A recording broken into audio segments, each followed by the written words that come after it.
Hey, it's Corey. I'm currently working on a new horror anthology called Welcome Week with Screenager Productions, the minds behind Satan's Servant. We're making a film about the horrors of college, and we're bringing together college-age film students from all over the world to work on it. We're currently fundraising on Indiegogo and would really appreciate your support. Whether it's sharing or donating, anything helps. Thank you so much, and if you'd like to learn more, you can find us on Indiegogo at Welcome Week, or you can visit my blog, gorycorey.com. Thanks!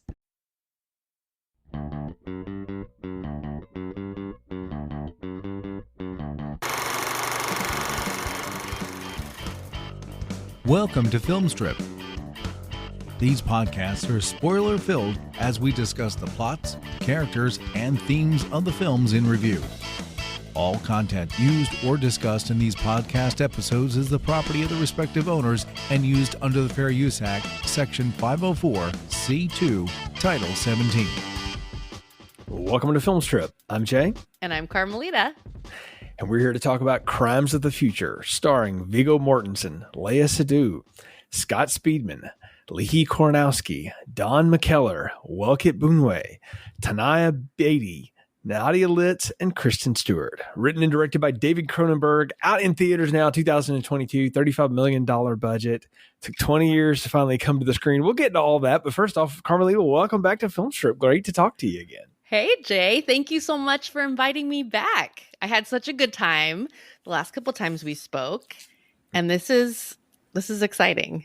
Yeah, so we should just tell people right now, this entire episode exists because you and I both had incredibly strong reactions to the trailer of this when it dropped on Twitter. And then a few DMs later, we realized we're both going to see this. We're going to do this somehow.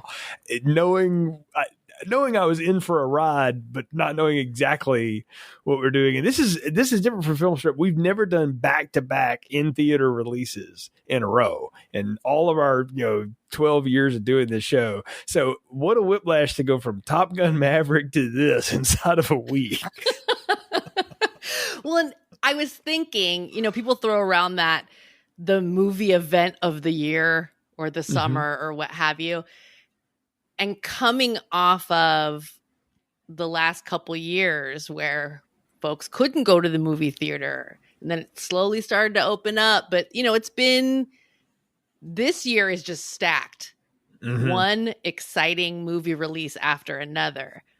But definitely once I saw the trailer for Crimes of the Future, it was like, this is my movie event of the year.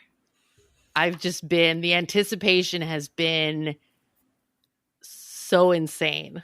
It's been intense. That is awesome. Well, that's another reason I wanted you on here to talk about this with me, because again, we both had really strong reactions to it. I was like, oh, this is going to be perfect. This is right in your wheelhouse. I like some of Cronenberg's stuff. I haven't seen all of it, but I like what I've seen, and I know what to expect when I go into one of his movies. And moreover, the cast. I have seen pieces of these people that really are three leads in particular. I've seen them in a lot of stuff. And so I'm like, I'm always down to watch them do things.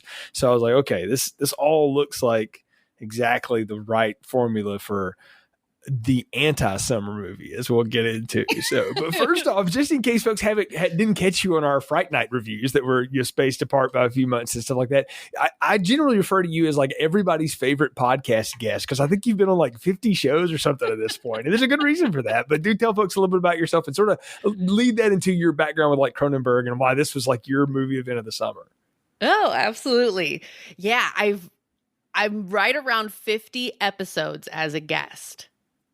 I need to update my spreadsheet because I'm that kind of nerd. It's going to become evident by the end of this episode how much of a nerd I am. Just a lifelong movie fan and a pop culture junkie. Love horror, love science fiction, big reader. And, podcasting it's become this great way to connect with people about these things that we love and to pick each other's brains. And I'm always honored and thrilled when I get asked these podcasts that are doing amazing things, Filmstrip included, and talk with other people who also love film. And, Cronenberg, I I'm still making my way through the complete filmography, but watched a lot of Cronenberg, and I love David Cronenberg's filmmaking, especially the films he made in the 70s and 80s. All of his body horror, the science fiction elements. I love the themes he explores around technology, around the human body and like the human condition. Just the man gets you thinking, and there's nothing wrong with putting on a movie just to be entertained and have a good time and kind of shut out the world. I enjoy that too, but there's something that really fires me up about films that get you thinking and films that are rewarded in rewatch, and Cronenberg is great with that. Yeah. You know, we're sitting down here to talk about a film that we saw for the first time in a movie theater today. Yeah. And walking out of the theater, I just immediately was like, God, I can't wait to see this again. Because I just know that with every subsequent viewing, I'm going to get more out of it. I'm going to dig deeper. Because I've found that with Cronenberg's other films that I've experienced. Videodrome is one of my favorites. Crash. Also a big fan of Rabid and Shivers. The Fly. The Fly was my first David Cronenberg film that I saw, and I saw it pretty young. And the more that I dig into his filmography and the more that I rewatch those favorites, the deeper down the rabbit hole I go. And I also find that the meaning and the experience continues to grow with me as I'm kind of progressing down the road of life.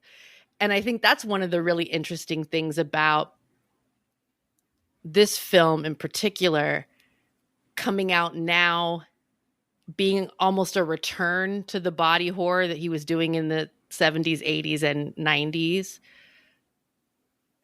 But he's been living and working all these years. And so I was really curious to see how his perspective would have shifted or changed. How would this continue on a lot of those themes that permeate his work?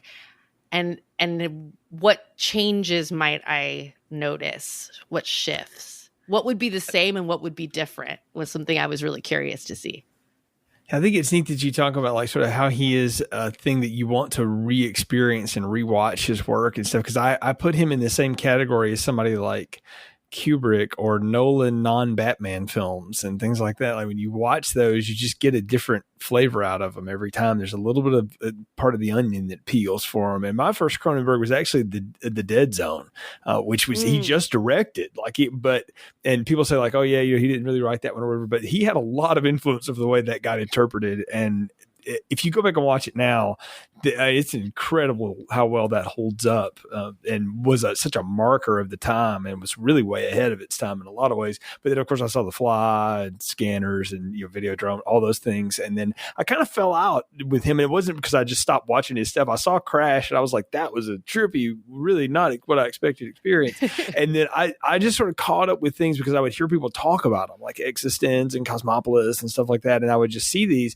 And what I realized is that he had sort of just started doing stuff where whatever just he got interested in an actor or something like that, and he wanted to do something, and then he latched on to Viggo Mortensen with Eastern Promises and History of Violence. And when I think History of Violence was the last thing like I purposely went and saw because I just thought that looks really good, and that movie's got kind of a mixed bag with reviews and stuff or the way people react to it, but I happen to think it's brilliant.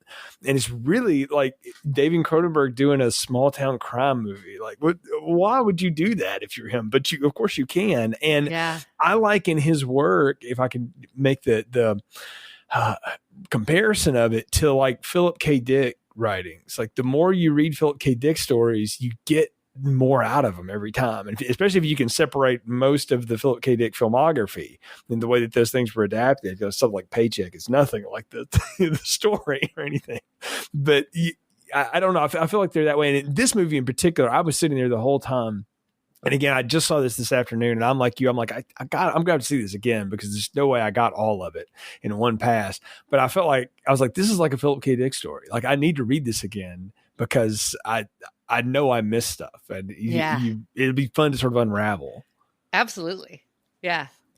His work is so there's just so much to unpack, and I think sometimes. There's a critique that you hear sometimes that Cronenberg's work is cold, or clinical. And I can see why, but I like to think of him as cerebral. Like it's very much like in your head, and watching it, I'm experiencing it. And I think that's one of the things that's really cool about his work too, especially when he's doing body horror, that you can have these really visceral images. But it's also a lot about philosophy and ideas and thinking. And I love how he's able to bridge those two things, the visceral with everything, about the thought process and thinking and philosophizing. He's just a master at that. Oh, he really is. And that's the thing is like he is not someone who the movie is just what it's about. Like like he definitely has a vision and a metaphor that he's pushing, but he also builds art that whatever you find in it, he's good with. Like he talks about it, and it's in all the press stuff. And I find it interesting that all the actors, particularly Lea Seydoux and Kristen Stewart, said they would go in between takes and be like, what are we doing? Like they had no idea. Like they didn't get it. And he told them, like, I don't care that you get it. He said, I hire people that do good performances, and I just, get a performance out of them, and then it gets put together. And Kristen Stewart herself said when we all saw the final cut of it, we're like, oh, now we get it. But I can imagine what it'd be like working on this. Like some of the stuff they are asked to do and the dialogue that comes out and everything. I'm like, I can imagine what it was like to try to spit that out and go, did I get that? It's like, is that what you wanted? Because it's so, it is so trippy. But I think that's what makes it fun. And particularly Cronenberg at this point in his career, he's done body horror, right? And then he spent a lot of time with psychology. He made a movie about Freud, and he's obviously interested in how our minds work and how that interacts with the world, how our bodies work, how that interacts with the world, is sort of the mesh of all those kind of nightmares and stuff like that. And now I think he's just sort of come back to this. And I don't know that it's so much come back to what he's good at. I kind of, and just to play my hand a little bit here, I feel like he's saying, I'm going to make one last final play statement on what body horror is, whatever y'all want to call that. And boom, here it is. Here's my thesis. And I'm like, wow, it's a heck of one to go out on too. We should say the man is 79 and he's still working. So that's awesome. I was just thinking about that earlier. I was thinking about, something like Videodrome comes out in 1983. Yeah. Friend. 1983 is almost 40 years ago. That's a long time ago. Yeah, I know. I'm sitting here thinking about that, going like, oh man, now I'm feeling even older than I was, because really, Videodrome is the work of a 40-year-old man. Right. And The Fly is the work of a 43-year-old man, right? Exactly. Then, not a youngster, but, he's continued to work and hone his craft and take it in different directions since then. And in almost 40 years now, as a man on the precipice of becoming an octogenarian, is revisiting some of what we might recognize from that earlier work. But this is his opportunity to come at it from where he is today. And I think that's really exciting. Yeah, and to say something about, I don't even know if he's really even talking about today or future, because the way that this movie is said, and we'll get into it, we start picking it apart a little bit here, is that he's not predicting a future. He's not telling anything. It's just like, here's a thing that is happening. And so in that way, it feels very much a little different than Philip K. Dick, because Philip K. Dick would give you the sense of sort of how you got to the world you were in. And it was always related to some version of our world or what he thought, our society was going to become. And I don't think Cronenberg exists on that plane at all. I think he's on a different planet. I mean, this could be a Star Wars movie for all we do, because of just we don't know where any of this is, and I mean, I'm looking at him like, I have no idea where any of this was shot. It's gorgeous, but it's also sort of like oddly dilapidated and really rusted out. So I'm like, this could be Savannah, Georgia. It could be Alameda where you are. I don't know. So I mean, it could be anywhere. So but Absolutely. That's the point, is it doesn't matter. And that's what's kind of cool about it. It could be in Charles Band's castle for all we know. And I think that's what's neat, is that the places aren't as important as sort of the people. And it's something special about a director that can get performers who not only can act in a movie and then can act, so maybe they've got some stage or whatever in them, but can put them in a situation where it is a completely foreign place. None of the stuff these people hang out in, it really exists in like any version of the real world that we live in. But none of them get like lost in it, which is sort of amazing. It's when you've hired good actors. And so but that's Cronenberg, because he finds, again, interesting performers and just lets them go and do stuff. And so, I didn't know what I expected going into this, because I saw that trailer on Twitter once and I was hooked, and I watched it again and I said, okay, I'm going in as cold as possible. So I didn't watch anything else. I didn't want to know. I didn't read nothing. I was like, I just wanted to sort of roll in. And shout out to Chris Cox from One of Us. I saw his review pop up for today with his crew. And I said, I'm just going to listen to like the first 5 minutes of this, because I know it'll be spoiler free. And I kind of heard him go, and I said, okay, I don't want to hear any more. I was going to save this until it's over, because I can tell he's going to get into stuff. And he would be in the same line of conversation we're having today, because he's a big Cronenberg fan. And I thought, okay, so going in, I know what we're going to get. We're going to get some, it's going to be weird. There's like an operating table thing going on. There's some weird art, and Viggo Mortensen is dressed like a ninja or a Jedi. I don't know, one or the other. And Kristen Stewart's being weird, which is any day that ends in Y. So, okay. And I don't, and the Bond lady from Spectre. Sorry, Lisa, I only know you from that. But, I know she's done a lot of other work, but that's really all I've ever seen her in. So I'm like, okay, well, she looks interesting. And everything I had heard was, oh, she's the best thing in the movie. And then you got all these other people who I've never heard of. I've probably seen them in something, but don't know who any of them are.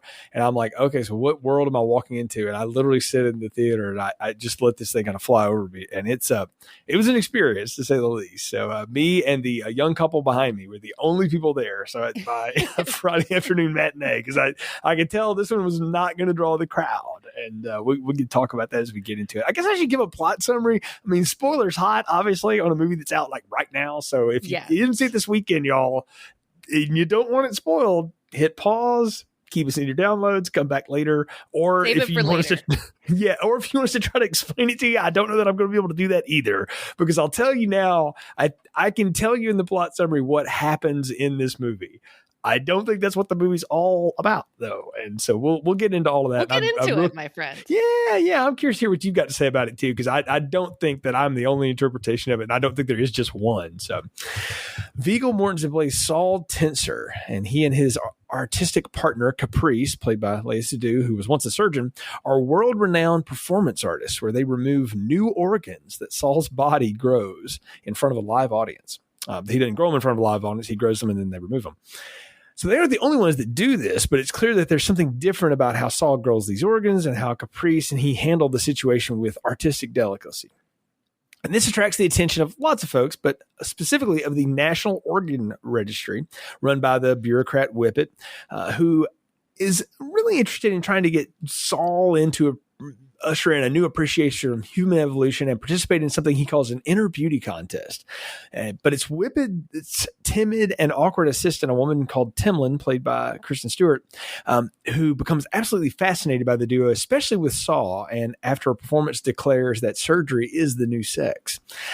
Surrounding all of this is a plot about a man named Lang, who, along with a large group of his followers worldwide, manufacture a totally synthetic food made out of plastic in the form of purple candy bars, it looks like, which they can all digest because they've all successfully altered their digestive structure via surgery.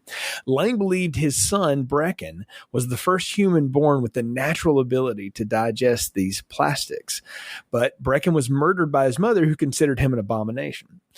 Lang wants Saul and Caprice to use their fancy surgery table, which was originally manufactured to perform autopsies, to perform a live autopsy of his son's corpse, which would reveal this next evolution in the human species to the world. However, the chair's support team from a Lifeformware, a pair of biomechanics, Burst and Danny, keep close watch on all this, as does police detective Cope, who leads the new Vice team. Caprice struggles with her devotion to the purity of the art she and Saul perform while being so drawn to another performer who cuts her face as part of an act that Caprice even modifies her own face. Caprice and Saul eventually decide to go forward with the autopsy, but when they open the boy up, it's all tattooed organs like the one Saul grows inside. Lang, distraught, thinks his ex-wife set him up to try to defame him, but he doesn't even really know what's going on because he's killed by the biomechanics and a couple of drills. Turns out Detective Cope was working with Timlin all along, who replaced the boy's advanced digestive system with the branded organs to discredit Lang and his movement, thinking that the world was just not ready for it. Saul, though, thinks they've made a martyr out of Lang and even starts to believe a little bit in his theories on human evolution himself. He believes to the point that he gives up the struggle to eat regular food and tries the plastic bars that Lang produces. And he looks into Caprice's camera and sheds a tear as credits roll. And that's what happens in the movie. If you followed that, congratulations. Now I'm going to ask Carmelita to tell me what the hell is all that about. That was a beautiful summary, Jay. Well done. Thank you. That was completely from what I could remember having. I watched this movie and I got out of it right before 5 p.m. Eastern. And I've spent the last, it's just to pull the curtain back. We were recording this at 10 o'clock at night. I've spent the last 5 hours wondering, what was that? I ran 3 miles this evening and the whole time was going, so how am I going to talk about this? And I more or less had it in my head then and then jotted it down when I got home. So thank you very much. But yeah, there's lots to unpack in this. And I think the place to start is the world of the movie and just talk about what happens in the movie, that we could get into maybe what it all means as we go. But I'm struck immediately by the opening of the world, because when you see the trailer to this, it all looks so dark and gritty, and they're going to be cutting on people, and you expect to be like, oh, this is going to be extremely gross. But we open with this beautiful ocean scene and this little boy digging in the ocean, But then and we find out it's his mother, but you presume his mother just really going like very hard at him about like, I don't eat anything you find there. I don't want to hear about it. I don't want to know. And I'm like, what's going on? And only a minute or two later to see this kid start munching on a plastic trash can. And I'm like, what has happened? What movie am I in? Because that all happens. She smothers him, and then we go to performance art. And I'm like, was that a trailer for something? Did I miss it? I had no idea that was going on. Tell me I wasn't the only one that was lost at that. No, it's this film, from the jump, it becomes very clear. It is not going to hold your hand. Mm-mm. You are dropped right in the middle of this world, of a story that's already in progress. And you just have to observe so that you can catch up. And so, yeah, it's like this little boy is digging on the shore. And you don't see much. There's some kind of an industrial looking structure that's out in the water. And the building, the home or apartment that this woman is calling to him from, turns out is his mother, is kind of run down looking. Oh, the paint's peeling off of it. Yeah, paint peeling, plaster is chipped. It's dirty. It's very like bare bones. And you have no idea, like, where is this? What country? Nothing. Nothing about where this is or what time this is. All of the clothing, right from the jump from this first scene, but all throughout, all of the clothing is very simple, with the exception of some of the performance artists' costumes. A lot of the clothing is just very simple, clean lines, neutral colors. A lot of the buildings look run down, but there's nothing about the architecture that points to a particular era. Mm-mm. Some of it looks kind of 70s, like almost like that brutalist 70s, 60s kind of vibe to it. A lot of like rectangular shapes, square shapes. I was thinking that because I've worked on college campuses for 23 years now, and all of them have that 1 or 2 buildings that were built in the 70s that don't match all the faux Victorian, buildings that are the rest of them. It's like, oh, when that one was built. So. But, it is very, it looks like the world is crumbling, but we also don't see, like you would in a lot of post-apocalyptic films, we're not seeing bread lines. We're not seeing the quintessential fire in a dumpster right. or like in a trash can, people warming their hand, So it doesn't look like the world has completely fallen apart. It's really interesting, and it's right away. It's like I'm trying to take in all of the little details to try and like orient myself, but the film doesn't care about giving you an answer to what all those little details mean. It's like, just go with the story, and you just do, and it becomes very immersive feeling. Like I stopped thinking about, I wonder where this is, or I wonder when this is. Doesn't even matter. No, it doesn't. The thing that struck me, and it didn't hit me until after I saw the movie, and again, I'm trying to process sort of all this stuff, and you sort of learn through dialogue throughout it that people have evolved to a point where like common germs and things, if they exist, they no longer bother us and everything. Like nobody sneezes. There's no masking. There's no social distancing. There's also an incredible lack of lots of people around. So you kind of wonder if like a huge chunk of the population got wiped out by something somewhere along the way. But clearly we've survived and we've moved on. But everything is really dirty and nobody seems to care. But what you realize is like they don't have to care anymore. And I thought it was an interesting take on like, if it didn't matter that you didn't wash your hair, you didn't wash your hands anymore, you didn't clean up anything anymore, because it didn't matter whether you did or not, eventually you would just stop doing it. Like everybody says like, no, I wouldn't, but yeah, you would. You drop formalities when you don't have to do them anymore. And for no better example than this, none of the college students I see nowadays know how to write in cursive, because they weren't taught how to do it. Oh yeah, anymore. But like it was a major part of school growing up when I was, and now we just don't do that anymore. Now we teach them how to program in C++, which I still don't know how to do. So it's just a different world. So you just see the evolution happening, and I didn't hit me watching it as I was watching it, but thinking about it afterward, I was like, oh, what an interesting, subtle visual way to tell that, and then drop that line or two later on. And then you just see it reinforced by the way, like, no, there's almost no water. Nobody drinks anything this whole time. It's like, what are we as people anymore? It's very different. What they do drink is this sort of sparkling fizzy stuff. It's like, I don't know, ginger ale survived the cola wars, I guess. But I mean, really, it's interesting to see. But all that opening is great because you've got that turned over cruise ship and that other like industrial thing that looks like maybe like an oil platform or something that's just turned over in the ocean.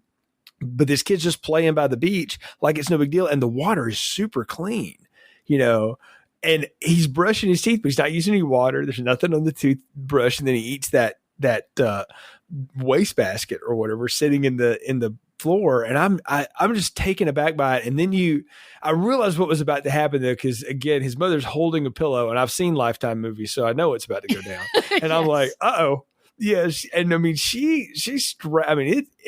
it lingers like the way she smothers him. And I was sort of surprised. This is like the first 10 minutes of the movie. Right. Yeah. Yeah. I thought, did I miss a trailer for something else? I haven't moved, but where am I? Because I didn't think this was part of all of it. And to tie it all back in, it's Brecken, it's his mother, as part of Juna is her name. And the way all that plays in and gets weaved back in the story is neat, but to jump us straight from that to Saul and Caprice and a performance is jarring. And it's like you said, this movie is not going to hold your hand. It doesn't have to, though, is the other thing. And that's when I realized about maybe, 20, 30 minutes into it, I was like, I need to just let this play out and stop trying to think about this at the time. Cause I don't think Cronenberg wants me to overthink this at this point. He wants me to absorb it and then come back around to it again. Cause this is definitely a movie that you need another shot at, to get all of it. But just when I'm picking up those first 10 minutes, and then when we get to this performance bit, I was blown away by all of it. And when we go to the performance, Carmelita, like they've got the old cathode ray TVs, and it's black and white, but people are just kind of standing around, but they've got like futuristic cameras, mixed in with like old 8mm ones, and somebody's got a ring camera and all this, and there's all this body is reality, words all over the wall. But being an old graphic design guy, I'm like, they picked the most boring font ever to do that with. And I was like, well, that's not arbitrary. There's a reason for that. But you talked about the sterility that Cronenberg can have some. I think he's using that as part of the device here, is that it may look dirty to us, but to these people, this is every day. This is a sterile world now, because they're sterile to all of it. Yeah, absolutely. And it's when we get to that first performance, and people are saying, if there's someone here listening who is listening to this first and hasn't seen it, should maybe talk about what the performance entails. Yeah. So this is really cool. And there's actually, God, this is what I love about Cronenberg. And it also, knowing that you and I were going to sit down in just a few hours to talk about it, I was like, Carmelita, stop thinking about outside things and watch the movie. Because I couldn't help but think about some real life performance artists who do what a lot of people would consider extreme performance art, that is so much in line with what Cronenberg's depicting here. And I don't know where he drew his influences from, because I haven't been reading anything about, like yourself, I wanted to go into this cold, but I immediately, it called to mind some performance artists like Bob Flanagan or Ron Athey, who do performance art that very much involves their body and the modification of their body. And there's blood and there's pain, and Cronenberg kind of lays it all out here. And what's interesting too, what makes it really interesting visually, is that you have these devices, this technology that's used in the performance that looks super, reminded me a lot Existenz. Very I got biological, this whole biotech looking stuff. H.R. Giger alien stuff, very much so. Yeah. But what they're actually doing, performing a surgery in front of an audience. And here's a detail I don't think we've mentioned previously. Another one of these evolutions that humanity is in the throes of is that most people no longer feel pain. It's mentioned. Right. But Saul does. He's one of those few people who still experiences physical pain. And so that makes the performances all the more interesting, because he is the subject that the surgery is happening to, and he's the one that feels pain.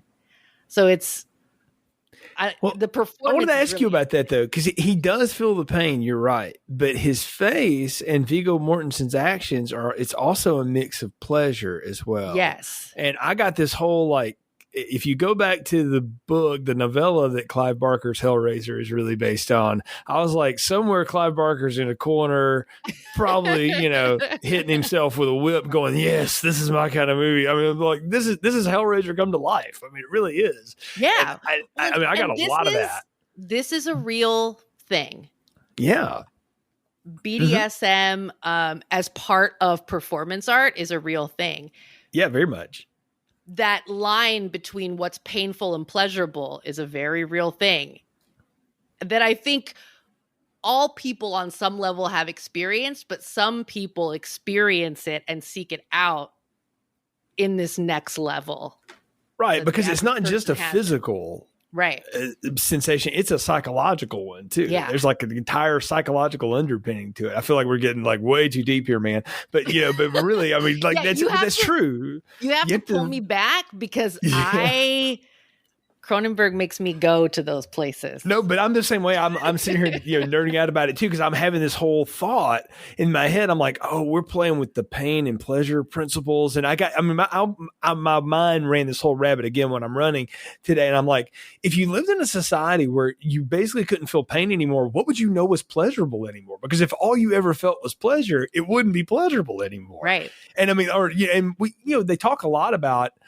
There's all kinds of different addictions and things like that. But like pleasure addiction can get to a point where you have to go so extreme to feel anything. Then you start getting into dangerous territory. And there's lots of boundaries that just you don't need to cross. Yeah, right? And the discourse around pornography, especially now with the internet. Right. Kind of, you have to keep upping the ante. You have to increase the stimulus to get the same sensation. Right. It's like you got to take a bigger hit of the drug every time. Right. But I thought, well, what if the idea of pain and Saul has, and Mortensen does a great job delivering those lines where he talks about like pain's good. Like it teaches us things. It's there for us, because nobody else can really understand it the way he can. And he's exactly right. If there's no negative consequence, how do you know when to ever stop? And the answer is, people don't. There are people in his audience that are like cutting on each other's legs and they're like acting out as if they are getting incredible pleasure from that. I'm trying to say that as lightly as possible. But I mean, really, we're talking about a movie where people are cutting each other up. I mean, come on. But I mean, really, they're getting off on it. And it's kind of, but not in like a, gross, dudes on the TNN channel or some nonsense. It's not anything on the shady side of the internet necessarily. It's more of like this. That's like a deeply personal thing that everybody's just experiencing while they're doing this, and that's what makes these people so renowned, because we see the after party of their performance, and it's like a Hollywood after party. Everybody's just having a great time. Or actually what it reminded me of is if you've ever seen really intense plays and then you go to the cast party after, everybody's just kind of cool and hanging out. And I'm like, do we forget these people were clawing each other's eyes out like 10 minutes ago? Because but really, that's what the audience is doing. And it's such a neat thing to watch and see. And I got to say the visuals of this, are pretty stunning. And Cronenberg has his own thing, but Douglas Koch, his cinematographer, does an incredible job with all of the clearly all of the practical mixed with the computer effects and stuff that they're doing. And that's a hard thing to layer together as we've seen so many times, but the thing was though, is I expected to be like, oh, I'm gonna have to turn away from the screen. Like also, and I never did. And true story, I come back home, my wife's here and she's on the couch and she's watching one of these shows on TLC about somebody going through like extreme, weight loss stuff. And they show this person and I like turn away from the screen and I laugh at myself. Cause I'm like, and she's like, what? And I said, I just watched a movie where people cut each other open in front of each other. And this is too much for me. Like that was okay. No, but I think this is important about this film, and I'm glad it's not just me. I'm not the only weirdo. I think that the way that it's shot, the way that it's lit, the way that it's edited, the way that the effects are done, the performances, the music, it all comes together, and it doesn't feel judgmental in those scenes where people are cutting each other. It doesn't feel like it's trying to give us a particular point of view, like this is gross or this is sexy. Mm-hmm. It's almost pulled back a little bit just to just take it in, come up with your own conclusions. And the way that I feel like the way that everything is presented, yes, like someone sitting in an apparatus, a chair or a bed that looks like a creature with tentacles, but something about it is very almost delicate. Mm-hmm. and nothing looks like, there's some parts where you get like little some squishiness, but I don't know. It's not as gross or gory as you might think. No, it's not as gory as like Videodrome or The Fly, or even, and this is not a Cronenberg movie, but like The Thing, you know, and all that stuff. Like, I didn't have the visceral reaction to it because it felt so, in one way, like clinical, but also incredibly artistic. And I lay a lot of that on Howard Shore's plate, because the score underlying this is this like romantic drama period score. It's mixed gorgeous with like really soft, sensual EDM, you know? And I'm like, this is really like smart music to set a mood. It's very moody, but it's, I think you've nailed it in the sense, Carmelita, that it's not there to titillate us or freak us out more than it, because the trailer did that because it's cut so quick, but this is so slow and methodical that you're just going, how does that work? Like you're kind of lost in. I was lost in the mechanics of all of it, and I think that's what Cronenberg is trying to say about that society in the movie, is that they're so desensitized to the point that they only feel one side of sensation anyway, for the most part, that this is how you would react to that. Or at least this is how he thinks people would react in that type of situation. And I don't know. Again, I could spend 3 hours talking about just that opening surgery scene and how they wake Saul up out of his bed that's got it's got tentacles on him, but he can't get comfortable and all this stuff. And they have to get the nameless, faithless tech company to come in, and Lifeformware to come, download new software to it. I love the way all that is sort of put together and this world gets built for us, again, without holding our hands, and keeping us engaged in it. It's really neat. I wanted to ask you what you made out of Viggo Mortensen's performance, where he clearly is affecting his voice. Like, he's got a kind of a rasp, and he always seems like he's kind of halfway choking and stuff. Like, he's the only person in the movie that we see do that. And it makes him incredibly different than everything else. Well, and I think it's genius the way that as the story unfolds and we find out more about his life and his condition and how he feels about it. As we get to know him more, it's like the performance just makes it's so spot on in conveying a lot without giving a ton of exposition, and that he talks about this feeling of his throat is closing, like he can't open wide enough to eat. And we know that he's been growing these organs for some time. And every time he grows a new one, they remove it. And they happen to do that removal as part of their performance, as an art piece.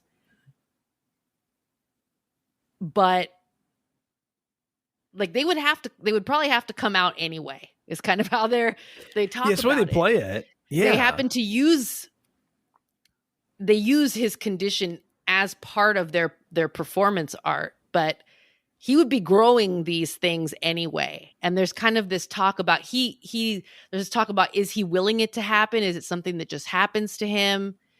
And over the course of the film, I started to get the sense this is a man who's fighting what he is, who he is. This transformation within himself that he doesn't fully understand. And he's I think, for anyone who watches his performances, seems like he's just laying it all bare, and that, he's really given himself over to this transformation that happens within his body, and he's harnessing it for the art. But there is a level of like self-denial, and it isn't until we get to the end that he actually stops fighting what's happening to him. Yeah, what he's becoming and where he's evolving. Yeah, it is a man fighting his own evolution.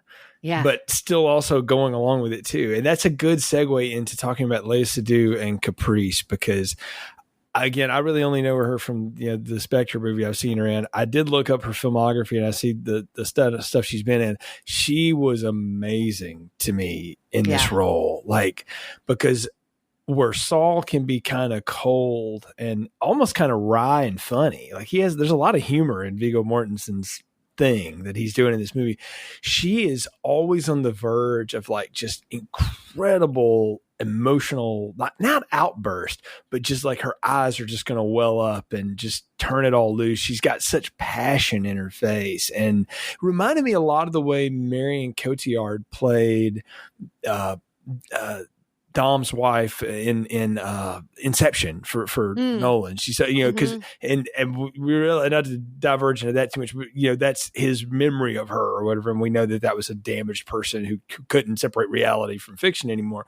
But she always was sort of on that verge of just fully giving into her emotional side of it. So she's a complete opposite to Saul, where he is very clinical and very cold, and she is so, I mean, even the way they dress her, and her hair is bright red, and she's very vibrant and lively, and she's I don't know, I got this whole just like radiation off of her the whole time, and I was just captivated with her performance. Everything she was doing, I just ate it up. No, she was great. Her performance was great.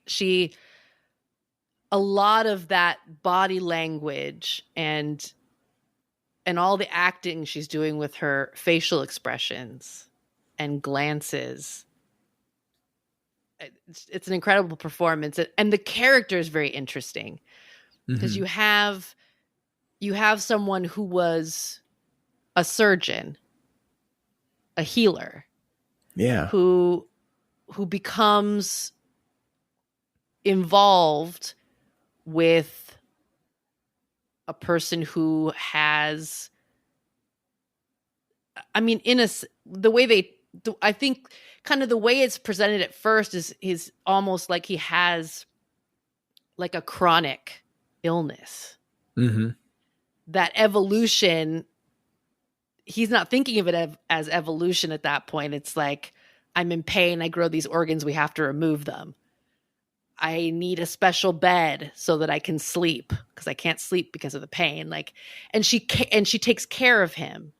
Yeah. And then they have also now turned that caretaking into part of their art form.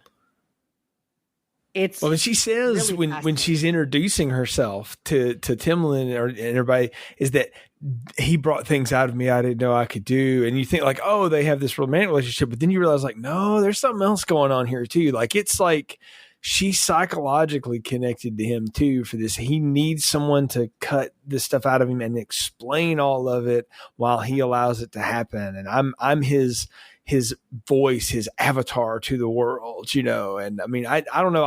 I just really ate up like the whole thing she was trying to say, and again, I've got a whole like theory as to what this is supposed to be, but I love the way she presents all of that to us. And it's because it's where he's so dispassionate, she's so passionate about everything, but not to the point of like being hysterical. And that's what's neat, is she's still so very controlled, but she also has her own set of desires and like unchecked, unbridled want and stuff. Because we see her with the woman that cuts her face up later, and she puts the little ridges on her forehead, and she has strong reactions to lots of things throughout this. And I wanted to ask you too, because there's that scene later on where like she's laying in the surgery bed thing, and he's running the two scalpels, and like he accidentally cuts her, and she winces, but then she gets this like elated look on her face. I'm like, can she feel just a little bit of pain, or was she also just on that total pleasure principle there? Yeah, I mean, that's a great question. How would she experience the sensation of being cut? And he seems surprised. Saul seems surprised that she tells him to continue. So it's not just us being curious about, okay, well, how is she what does she experience in the chair? Because it's not going to be the same experience that the Saul character has. Right. And he seems just as surprised as we are that she wants him to continue. Yeah. It's And he a really also says, interesting like, scene. maybe we should do this sometime. Maybe you should be in the chair and I'll do all the stuff. And she's like, no, this should just be us. And what that turns into is they just kind of intertwine around each other, and they have like these little dripping cuts where they just sort of cut each other up. And I'm like, you can go lots of places with this, Carmelita, but I'm like, I guess you just both lean into your kink together and then you just keep that one at home. Like, Yeah. I don't know. I mean, really, I was like, Yeah, I guess I mean, there's some stuff though that's just yours, you know? and this is the thing. Mm-hmm. Anyone who explores these things publicly, like in an art performance, Mm-hmm. that includes sexuality or kink or anything like that, Mm-hmm. there's what happens in that public space that you're sharing. But of course, there has to be the part that's an intimacy between people that isn't part of performance.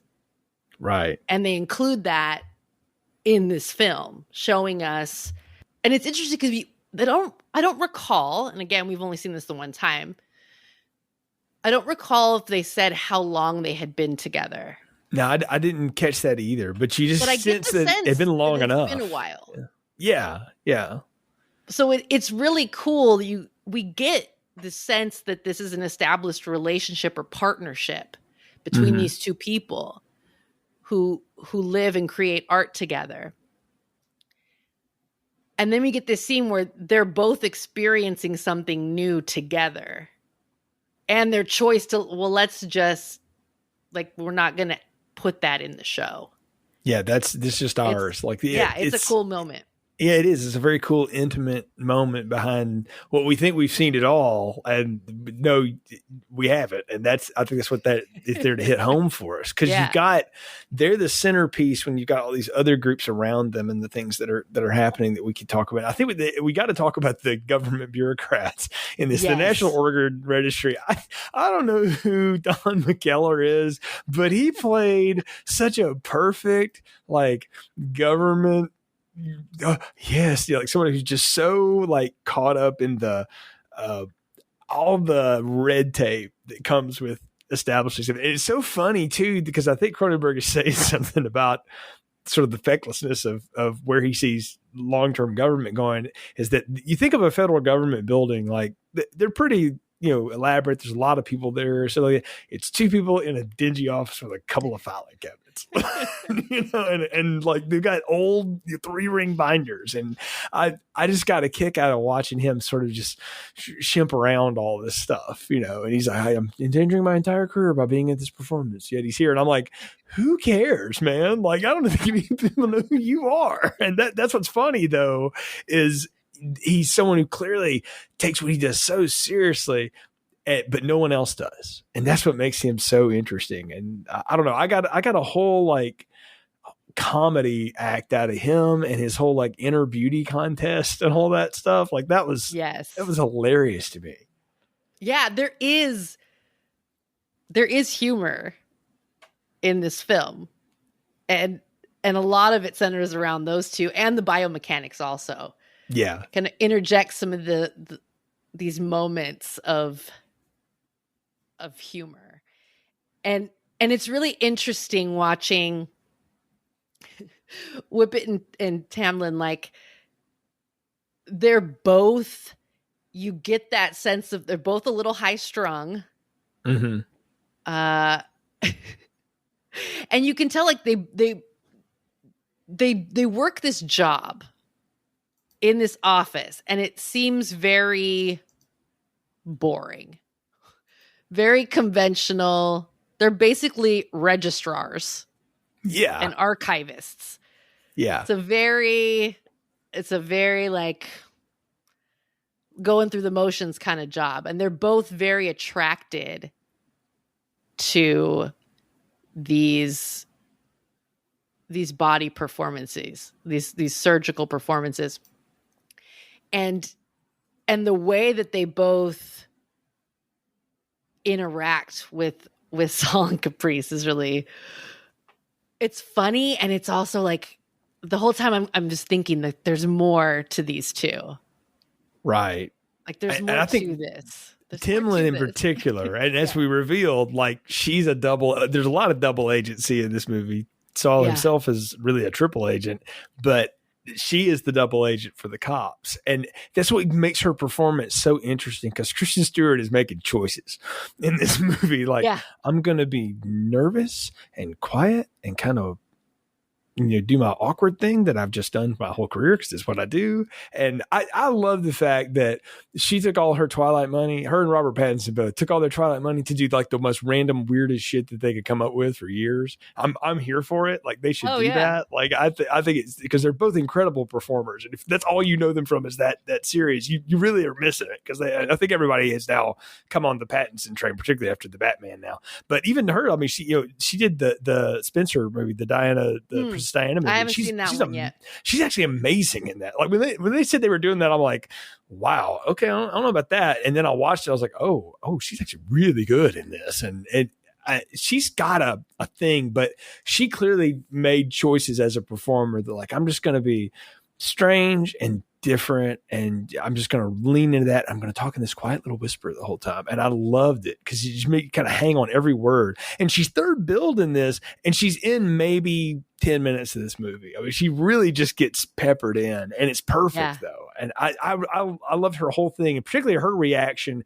after that performance. She comes up to Saul and she does that whole "sex is the new surgery, right? Because I wanted you to cut on my face too." And it's like, the fangirl has just gone nuts, I mean, but she's got this fangirl groupie quality about her. Yes. And it's in the way she's kind of talking a mile a minute almost.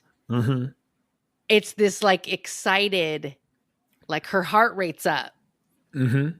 She's aroused very much by what she's seeing. And wants to participate. She doesn't just want to watch. Yeah, she wants to be in it. Yeah, which very much reminded me of like Videodrome.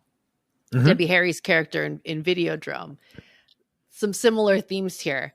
Of course, the Kristen Stewart character here, Tamlin she's not the sultry femme fatale. Mm-mm. She's the kind of mousy bureaucrat.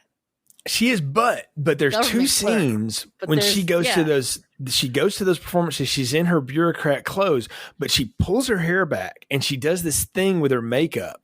It's like she's like put on the Ritz for the evening. You're like, oh.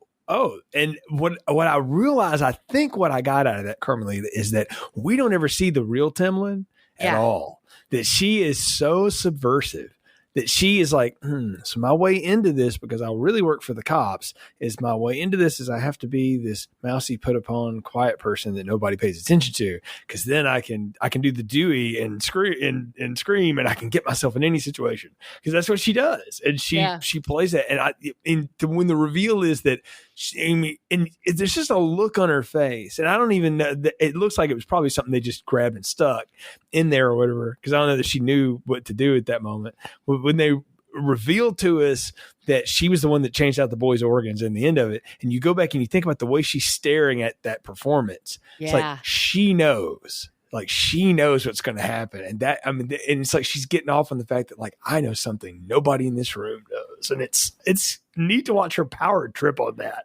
Yeah. And probably her best scene though is when she's with Viggo Mortensen and she's talking to him about, do you think a digestive system could be created that could, deal with plastics and all that stuff? And then she starts to make out with him or whatever. And he has to like go, I'm not really good at the old sex anymore or whatever. And she's like, she sort of stops herself for a minute. Like you see like, I think that's one of the moments where we saw the real Timlin kind of come out for a second, because she clearly is attracted to him. And, he's not like he's just going to bat her off, but he also is like, hold on a minute. I also can't breathe really well. I mean, he does have the physical limitations. And I don't know, again, she's not in the movie that much, but Kristen Stewart is such a neat juxtaposed performance from the other females in this movie, because you have the mother who's so detached from all of it. Juna is so like, I'm glad I killed that sorry creature of my, you call that a son, all that. She's so just, you want to hate her, but when you hear her story, you're like, oh. And then you have the two oddly playful biomechanics we'll get into. And then you have Caprice, who's so like passionate. You know, she's more the femme fatale than Kristen Stewart. It's just neat to watch all that balance together. No, most definitely. Yeah. I definitely, in my future rewatches, of which I predict there will be many, she's one to watch very closely in, my next watch or two for all of the little nuances to what she's doing. Because there's a lot a lot you pick up just even in this first viewing, but I just know. And as we're talking about it, it gets me more thinking about it. Yeah, she's one to watch on rewatches. Right. I mean, she's just doing so many things. And we haven't talked about Scott Speedman yet and the man Lang, the father of the boy, that we meet him early on because the mother gets a phone call after she smothered the kid, and she says she could tell him he can come get the corpse of that thing he called his son that he created if he wants it, but I'm not going to be here, at this address. And sure enough, he shows up and there's the boy, and he's distraught, and you're like, of course he would be, right? But you find out why later. And I don't know. I really thought, and I've seen Scott Speedman in a lot of TV and stuff. So to see him play this role, I'm like, well, I mean, it is this great casting. But I really was curious at the way he sort of slowly revealed his larger plan and all this, and the way he explained like the plastics and the ingesting of the plastics and things. And he's really the only character that does like grand exposition like that through the whole movie. Yeah. Yeah. And he's a character who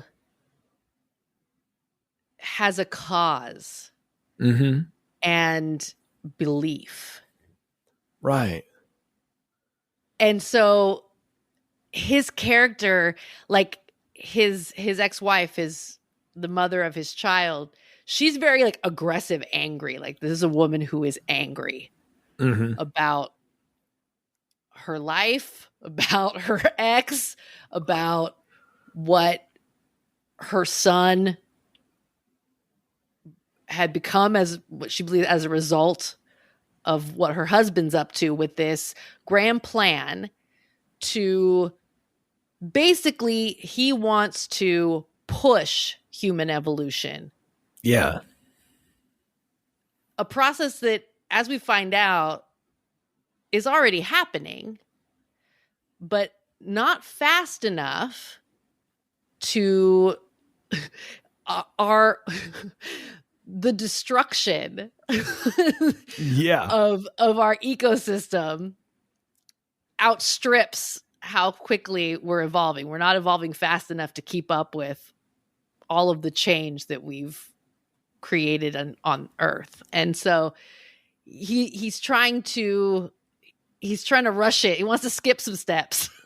Yeah, exactly. And he's got all these followers that you find that did too. They all surgically altered themselves. So again, this surgery is this just part of life because they can't feel any pain, right? So, well, let's build like an artificial digestive system that can handle all this plastic because that's what we have tons of anyway. We were shoving it in the world anyway. So let's create kids that can actually handle it instead of killing them with it. And he's the only one that really kind of reveals like a little bit about what happened to the world.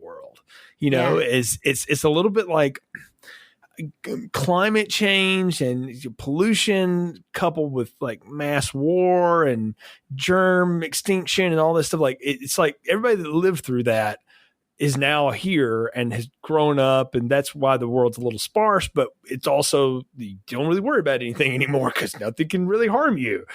But Saul seems to be the only organism that evolves to an extent that he could probably handle this, but like we said, he's fighting it, right? Well, we see him eating that little purple bar and he lays it down and some other guy just grabs a copy of it. We find out it was another undercover cop later on and who just violently dies when he eats it because it's poison. It's literally poison to him and it kills him immediately.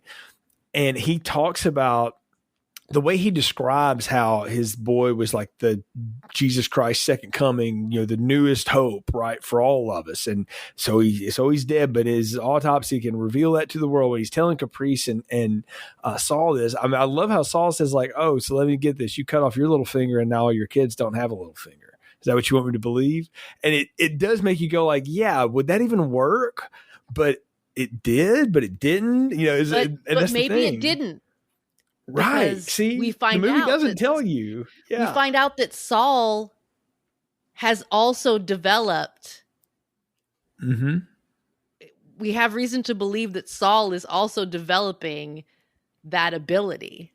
Yeah, let's talk about the chair he eats out of. It's like one of the art pieces from Beetlejuice come to life, the one that traps Catherine O'Hara on the wall one time and sort of her chair. It's what it looks like. But it's supposed to be like, it's this, I think it's this commentary on technology, to get into the metaphor for a second, about like, it'll just move you around to where you don't even have to chew anymore. It'll just do it for you and it'll make digestion so easy. And you see one guy using it and it works, for him. But for Saul, he's just never comfortable. Like he has to pause it all the time because he's choking. He's constantly rubbing his throat, trying to get the food down, and he's eating like mashed peas and carrots while Caprice is over there eating like bacon and eggs, and it's like, oh man, you gotta feel bad for this dude now. Like it's not bad for you, but like, that's all I ever ate. Yeesh, I don't know if I can handle that. So it's, but it is neat to watch that. And then you have this Lane guy talking about like, look what we've done to ourselves. So if we're going to do that, we might as well create a society. We can do that. Well, I did. So let me show you how it works. And, I think what he's trying to do is to get people to start procreating again, because there are no other kids in this at all. Yeah, it's the only kid we see. Right. And you're like, so have we just stopped like creating ourselves at this point? And, because you get the sense, at least in this place, no one had in a good while, because everybody in this movie is at least 30 or more, Right. Maybe you could say Kristen Stewart's in her 20s, maybe, or some of the younger, folks. I think one of the techs is probably in her 20s. The other one's maybe 35, 40 or whatever. But even it kind of plays off like they are a couple. So they're a same sex couple. So they're not able to procreate in the form. And so you don't know how that works, right? And it's almost like we've forgotten how to do that. Like we haven't forgotten what sex is. We just forgotten like how to have sex to create life, because we just hadn't done it. And it's like, what a trippy thing to like have in a movie about people having surgery in plastics, man. I'm like, this what's going on? One of my favorite things that Cronenberg has explored across various films. That intersection between how humans create the technology to affect change in their lives, in the world, and that technology also changes humanity. Like we build these machines, we use these tools, we have these computers, I have all this technology that we use to like harness the power of nature and to, live longer and do all these things and create, and to fight wars and all of the various ways that we use the technology we create. But it also changes us. And in Cronenberg's work, it's oftentimes it's physically changing our bodies, the technology that we've created. And that is so ubiquitous. Yeah. I mean, they have a syndrome now, like cell phone neck, they talk about, that you get from people just bending down all the time. Like you have to straighten yourself up, right? And it's the same kind of idea here. Yeah. Well, and you mentioned cursive earlier. And I think this came up. I had a chance to talk about Videodrome on Schlock and Awe. Shout out to Lindsay Wilkins. Absolutely. And we were talking about the writing callus. When we used to use the tool, a pencil, a writing utensil, pen or pencil, we'd get a writing callus. And I used to have a huge writing callus. And actually, when I look at my right hand, I'm right-handed, the finger that had the callus is kind of curved, where I can see where the finger itself is kind of bent. My left hand isn't like that, because from holding the curve it around a pencil. But like my writing callus has gone down. There isn't really one there anymore. And I think about that sometimes, like kids don't get writing calluses anymore. You get carpal tunnel from typing. Right. So, but these are like these physical changes that the technology that we use has on our bodies. Yeah. And those are like very small instances. It's like, but they're the same simple kind of thing of what Cronenberg's saying here is that it slowly introduces itself into our lives. It's a big change anyone can resist. You're like, no, Sure. I'm not going to do that. But little by little by little, everybody, like my 76-year-old dad can FaceTime with me. Yeah. You know, I mean, like that's like in his lifetime, that blows his mind to think that like we can do that now, you know, because he grew up watching Buck Rogers thinking that was no way that we'd ever do that, you know. But I think about too, like how much has changed in my life and the 4.5 decades I've been on the planet. It's wild. Right. But then I think about like the students I work with who've been, you know, here half that time, and it's accelerated by 10 for them, the stuff that they lived through.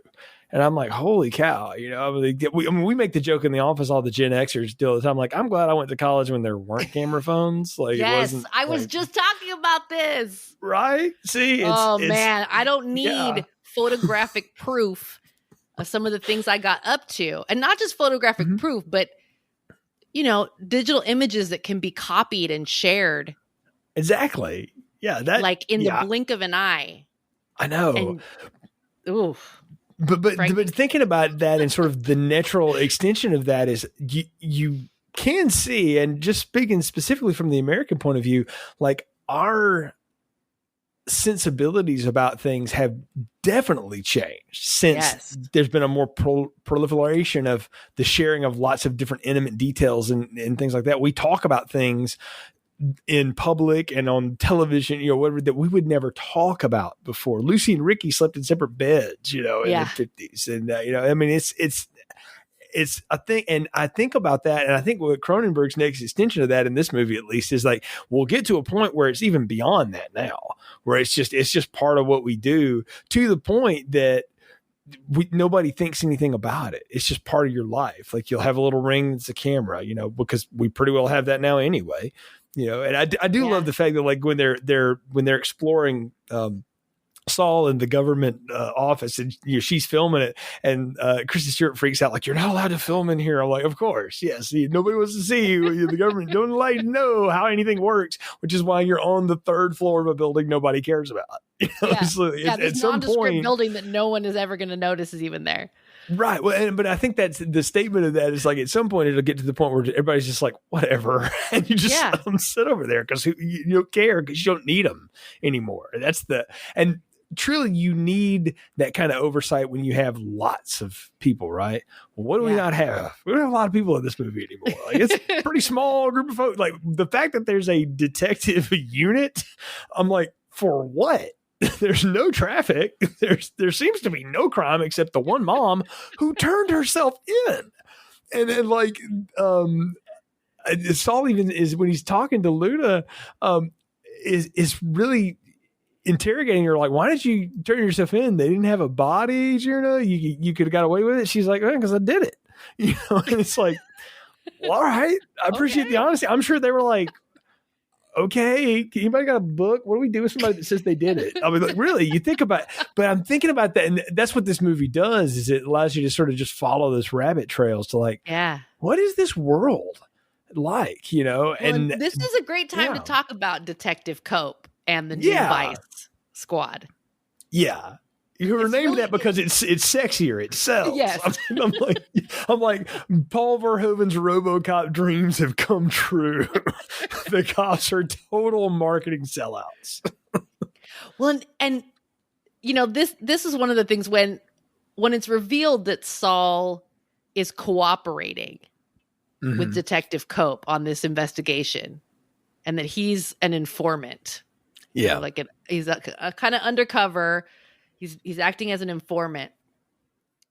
And my first thought was, is there some bigger crime we're not aware of yet?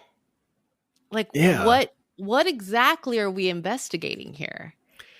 And, you know, we come to find out about this whole movement that Lang has going with this whole eating plastic thing. But it's, you know, the bigger issue at hand here is this suppressing. It's keeping an eye on how this human evolution is occurring, and keeping an eye on the people that are trying to push it artificially to go faster. But it's this really, I mean, this is how funny human beings are, right? We're highly adaptable. We wouldn't still be on this planet if we couldn't adapt, you know? Right. We do. Highly adaptable. But we're also extremely resistant Right. to changing anything. Yes. It's being human's weird for reasons. It is. It really is, though. But I think you're on it, though, because I think that's what they're saying is that there will always, or what Cronenberg's saying here is that there will always be a group of people, and in this case, they're the law enforcement people who are we're going to keep order even if the standard no longer applies, because we just have to slowly let people ease themselves into this. Because if all of a sudden we roll out this boy that's got this plastic eating stomach, we're not gonna be able to handle that. Like people will not do that. Because I go back to something Tommy Lee Jones says in the first Men in Black movie. He's like, a person is reasonable. People are stupid and scared and do bad things. Right. And he's right. He's exactly right. If you can have one-on-one conversations with people, you can get into some really deep and controversial things. I mean, I think about this with some of my colleagues and friends at work and things, and we see differently on different issues. But when we have one-on-one conversations about it, it's always incredibly good discourse. I learned something, they learned something, and I'm like, yeah, because when we're not in a class and somebody's yelling it at me, I feel like I can react better to it, or vice versa. If they're in some place and somebody's saying something, they're like, what are you talking about? Versus we're sitting down having a conversation and we're explaining it to each other. And I think that's what Cope is trying to say is this whole time is that we got to kind of keep this somewhat contained. But my question is, contained against what, bud? Because there's nobody here.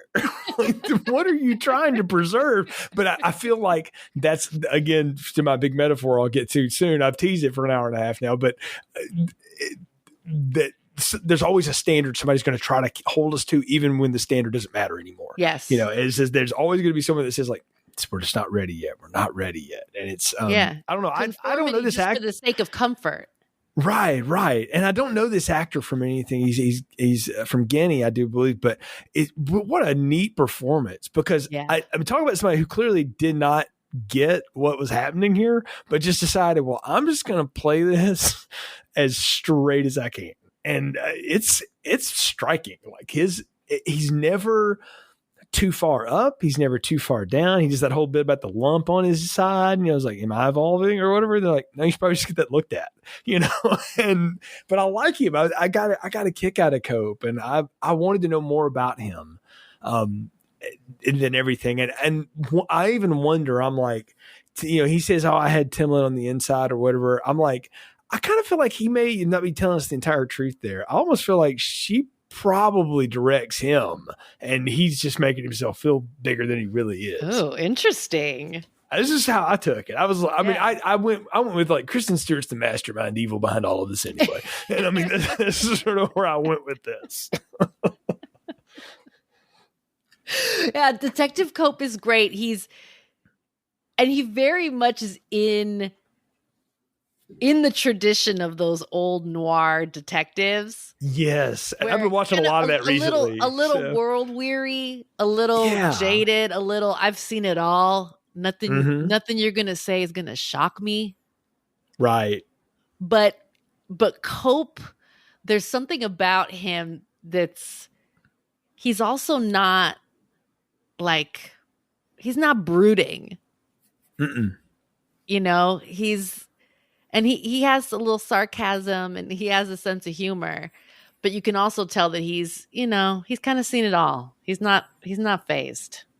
Yeah, exactly. He's just kind of moving forward. He's just sort of like, okay, sure. You know, he is executing a set of commands. Yes. You can see, and that's what's so neat to watch him do, because we dropped him a minute ago, but we got to talk about our two biomechanics as they were, Danny and Burst, who I assume they're a couple. I don't know, maybe they're not. Nobody seems to be like excited about seeing each other naked anymore, so maybe they were just screwing around, you know, just to mess around. But I kind of took that they were, you know, together because they seem like they go together, but they're like little thing one, thing two hitmen things, you know, like, I mean, that's really, I was like, wow, this is, I mean, talk about, I didn't expect, I knew there was something sinister about them because they work for the big faceless tech. I'm like, these people work for Meta. Like, that's obviously what happens, right? So they work for Twitter, something like that.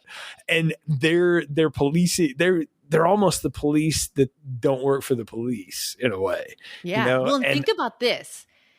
You know, this technology has like biofeedback, and it's programmed. We find out because they have to do a tune-up on Saul's bed because the calibration's off, because of the hormone levels, because of these new organs that he's growing, and all that to say, this technology is getting all this very personal, intimate data about the inner workings of a person's body, about their hormone levels, about their brain waves, who knows what else. And so these techs, they got their hands all in there on all of this information. And so, of course, like, yeah, I'm suspicious. Anyone who's got that kind of access to that much information, like, they're the thing Edward Snowden warned us all about. Yeah. Like, really. I mean, they are. I mean, they really are. And then when they execute, when they kill the one, we'll talk about the zipper guy in a minute. I'm curious why they killed him. I don't know. I wanted to see what you think. When they kill the Scott Speedman character, like, you knew, like, he had to die, obviously. Like, oh yeah, well, your whole jig is up, so you got to go. But the way they kill him, I felt like I jumped back to like Scanners or Videodrome or something. I was like, we are in 1982 with this effect, and I am here for it. Like, that is a mannequin. We are drilling the back of its head out. Like, I am here for that. Like, it was awesome. And what a horrendous way to kill somebody too. I mean, I was kind of blown away by that. Can you imagine that you're just, and the character's already distraught because he's just, you know, the shock of this autopsy. But to just be sitting there in your feelings, and then you hear drills turn on, like, right behind your ears, because they're right behind him. Great Foley work too, because there's this sound, and I've only ever heard it in one other movie. In Saw 3, they drill into the skull of a character, and you hear this like tap that it's like something that's only specific to a drill bit hitting a bone, and it just makes me crawl. And you hear that when they hit him in the back of the head, and I was like, oh, I mean, it was the one time I really cringed. I was like, of all the things I've just seen, and that's what got me. But I mean, but it was great. Again, great sound makes a huge difference. Well, you know, Paul Stanley said, you go to a concert, you listen with your eyes and your ears, and when the two things combine perfectly, you'll never forget it. And, the cool thing about those biomechanic characters too, and Caprice calls them playful. Yeah, and they are, and you. You put it in a great way, you know, thing one, thing two, that mischievous playfulness. Yeah. And it's like they're drilling this man's skull to kill him. And just the looks on their faces and just like their body language. They're just, just another day. Right. Yeah. Well, and we'll find, like, as we realized earlier, they killed another character that kind of gets two scenes, and you don't know what happened to him. You just see, like, it looks like he gets shot in the head. Like, what happened? And then you realize later, like, oh, they drilled him too, because he was doing things he wasn't supposed to do. And so I don't know. It's very fun to watch them, because again, they're kind of comedy, but not in an outright funny way. Yeah. Like they're just so maliciously evil. They're almost like the evil Christmas critters in South Park. Like, I know what we can do, y'all. Let's cut their heads off and drink their blood and worship Satan today, or whatever. Like, it's just that sort of thing. And they just kind of skip. I think they actually skip away from killing Scott They Speedman. enjoy their work. Yeah, I mean, they're playing with the biomechanical bed. They're talking about the different parts because Caprice goes to see them to get some new parts for the bed or whatever, and she's talking to him, and they just sort of randomly just decide, we're just going to strip down and jump in bed together and go, what do you think? You think we can be artists too? And she just cracks up at him like, you two are a trip. But you think about too, and you've nailed it. And I'm so glad you said it because it brought it back to memory. The way that they both like react. So they don't react to anything except all the data Saul's bed has on him. And you see them look at that like, oh, wow. Like he's a real study. Right. Yeah. Like, oh, we're going to spend some time on this. Like you could tell that's what really gets them excited. And I don't know. It was just neat because I'm not sure entirely what role or whose side they're on in this. Or are they on their own side? Because there's that big, again, they work for the software company that we don't know anything about other than they manufacture this thing. And they obviously still work because they're updating the software. So unless, Skynet decided instead of launching against this, I'll just fix all your computer bugs, maybe it's self-aware enough to do that. I don't know. But really, I mean, it does make that fun to watch them. We got to talk about the zipper guy. And I don't know the character's name at all. I'm sure he's got one, but he invented this device that can allow you to zip and unzip yourself for surgery at any moment. Yeah. And Saul goes to see him and has one installed. And we'll talk about how that plays out in a minute, but I didn't entirely understand. Is that, that's got to be him. I didn't entirely understand what his role was, nor why he had to be killed, other than if he was subverting the need to have the autopsy bed to access your organs, maybe somewhat. Like he had jumped too far ahead. Right. Well, so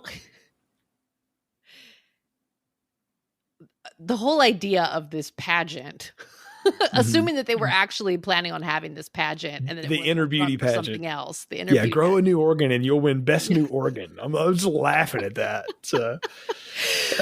But something I thought about with the zipper, to your question, the performances that Saul and Caprice do,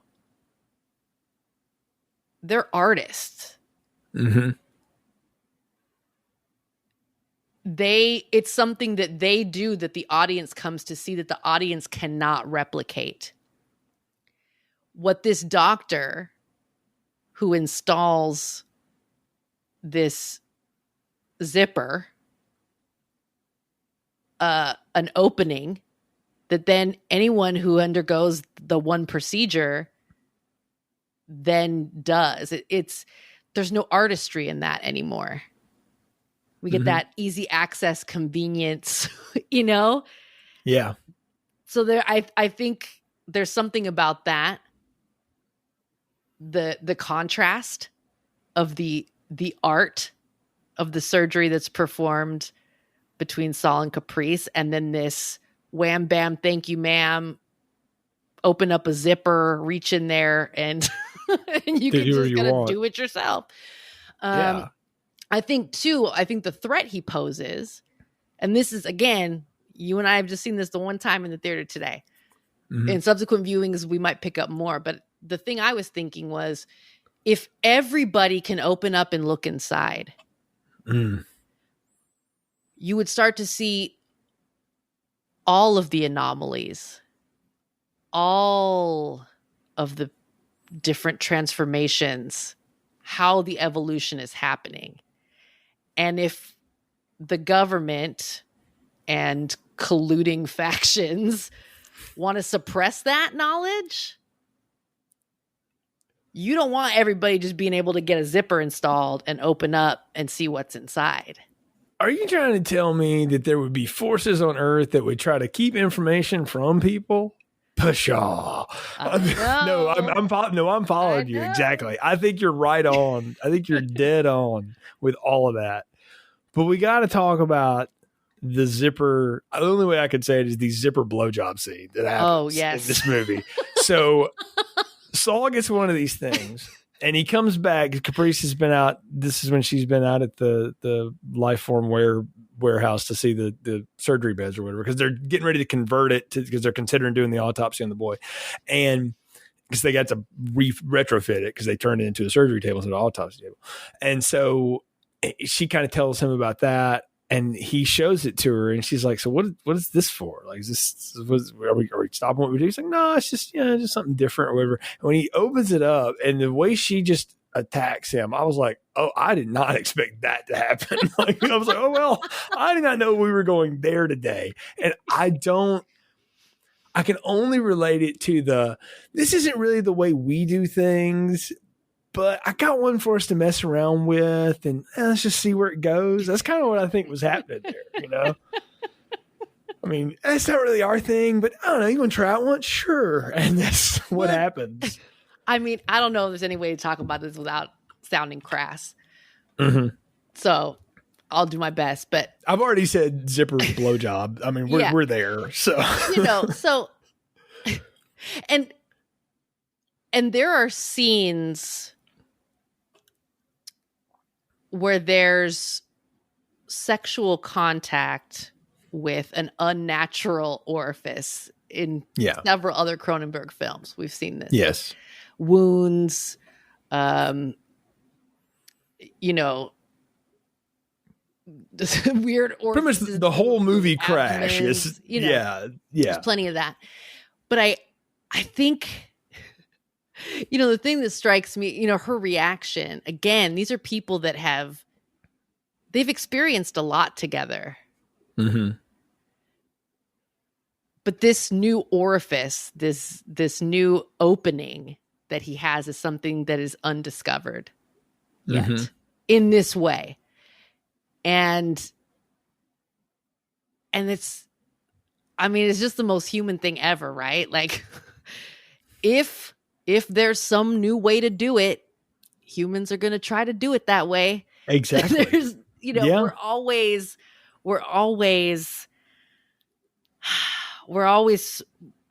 pushing to the experience something new, variety, some creative way. And it goes back to what you said earlier.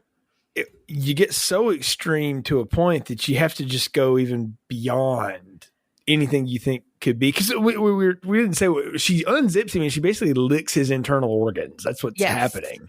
So this is something she's in that space all the time, but not like that. Yeah. And so that's why it's so new to them. But for that couple, for what they have done and what they do on a routine basis, you'd have to be that extreme to get any kind of pleasure out of it. And clearly they both do. And it's like, wow, what a striking visual. Like, again, I did not expect that. And when I saw that, I was like, oh, okay. Like, of all the things I've witnessed today, that I will never forget. It's just one of those, okay, I'm just, it's why I'm like, I'm glad I have someone I can talk to about this later. Yeah. So. Well, and I wonder, I'll run this by you. In scenes in something like Crash or Videodrome,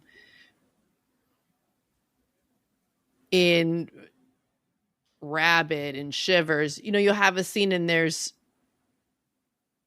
something sexual happening, but it's it's in that Cronenberg, there's some science fiction slant on it, some body transformation slant on it. And a lot of times in the past, those things were like, it's even hard to put this into words. Again, that whole thing about, clinical or cold, where it's very much about like the body mechanics, the mechanics of this, you can fit this there. Let's see how it fits.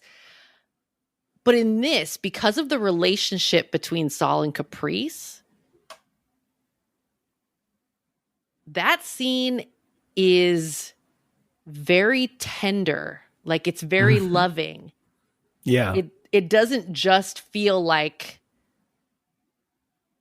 ooh, let's stick this in here and see what happens. Right. Yeah. It's not just, let's just have sex. It's because we've seen them essentially do that with their like cutting party thing together. Right. Because that's their way of being intimate at this point. Right. And this though is beyond even that, because it's new for both at the same time. Because being cut on is Saul's every day, right? Or we presume regular. But this is not, and her seeing his insides is not anything new, but not like that. And we never done that. And so it is I dare say this, it's an incredibly tender and sweet moment in a really freaky way, but it in a Cronenberg way, it is like the most tender thing in the whole movie. Yeah, like these are two people that know each other inside and out. And yeah, literally. Yeah. I mean, like they never say they love each other. They don't even call each other lovers. They just talk about like their partnership, like they're so intertwined with each other that they'll never want to be without each other, but they don't have to say anything about it. Exactly. Well, you have to think about the level of trust. Oh, yeah. That goes into allowing another person to practice surgery on you. Exactly. Yeah. Yeah. I mean, for someone to take a scalpel and cut you open, like there's a trust that needs to be there for that partnership to work.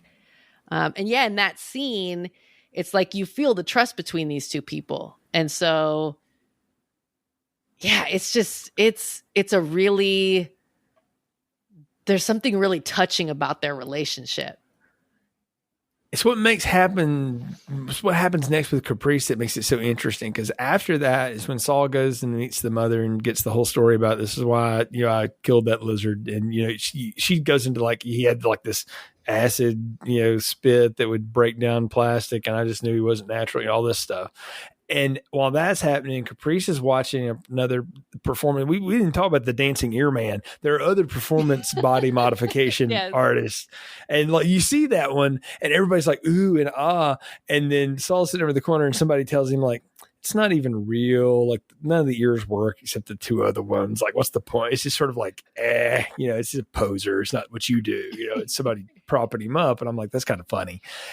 And then but Caprice goes and sees this other lady who's gorgeous. She's striking, but she cuts her face, and she's like, oh, it's a deeper place to be. And Caprice is all about like, I wanted to do that too. And meet me in my hotel later. And when she comes out, she's got like little ridged horns all over her face. Yeah. She's got implants. Yeah. And I'm like, oh, wow. And I mean it, and she wears them the rest of the movie. And I'm like, oh, so it's like, well, and you realize people do get implants. Oh yeah. I've seen that. That's what it made me think of. I was like, I've seen like the input. Like, I'm like, it's like you and your partner have this really great moment, and then you go to Vegas on a conference. You come back with a Mike Tyson face tattoo. It's like, well, okay, we made some choices today, and I didn't know that was going to happen. And that's essentially their conversation at the end of it. It's not like he's disappointed or upset about it. He's just sort of genuinely surprised she went through with it. Yeah, because it's like, I didn't know you were interested in any of that. And especially the way she reacted to when he cut her earlier, it's like, oh, you like voluntarily signed up for it. So I don't know. I wanted to get what your take of is why she seemed to be so enamored with that. That's a great question. And it's, again, I mean, I can't say this enough. I can't wait to rewatch this and pick up on all the little subtleties. Because I can project, or I can try to read between the lines kind of with the limitations of my one viewing. I can't wait to really dig into this in subsequent viewings. But I wonder, I wonder if part of it isn't, as the surgeon, when you get the one side of an experience, when she's the one doing the cutting on another person, she has kind of one perspective and one type of experience. And it's also important to note they use a machine. Yeah. She's not hand on the scalpel. No. She's working this little controller that looks like a toad. And right. Yeah, a little spongy thing. Yeah. Yeah, and it's it's the remote that controls the Sark machine. So she's not even hands on the scalpel. But it is still, a very intimate thing that they do with her as the surgeon, even through the use of a machine. But I think, as she's now had the experience of being cut herself by accident at first, and then, her being interested in exploring that further. And then she goes to this performance and she sees this really stunningly beautiful woman who's being cut with a scalpel by a person by hand. And they're like, how intimate that is that someone's in her face making the cuts. And then not only just making the cuts, but like using an instrument to kind of pry it open. And I wonder if part of it isn't that once you've kind of mastered the one side of an experience, that the interest that develops to experience it from the other sides. I think the you allure of that. Yeah, I think you've really hit on a thing though, is that their performance is mechanical and it's done by a machine. It's science in a lot of ways, right? Yeah. Whereas that artist, she's letting somebody actually cut her. She's cutting herself, and I want to feel that. I want to do that thing, because it's so different than anything else she would have, ever experienced. I think you're on to something there, that this is like another level for her to get into that type of activity, and she wants to try it, even though I love the old way that we do it. It's fine. That's great. I'm not looking for anything new. I just wanted to try this, and that's why I say, like, I initially thought, I'm like, oh, he kind of disapproves of this. And then I realized a little later, I was like, no, I don't think he does. I think he's just genuinely surprised she did it. Right. But it's not like he's against the idea, No, I didn't get the sense that he was angry or jealous or upset. No, it's more of a little bit of like a surprise, like, oh, just like you would if you have a long-term partner that comes home and tells you they've developed this new interest or they tried this new thing that they never tried before. Yeah, you'd be a little like, oh, okay. Yeah, I've been married 17 years. If my wife came home one day and decided, like, okay, I'm just going to like reverse mohawk my whole hair, I'd be like, well, okay, like, sure, it's yours, but why?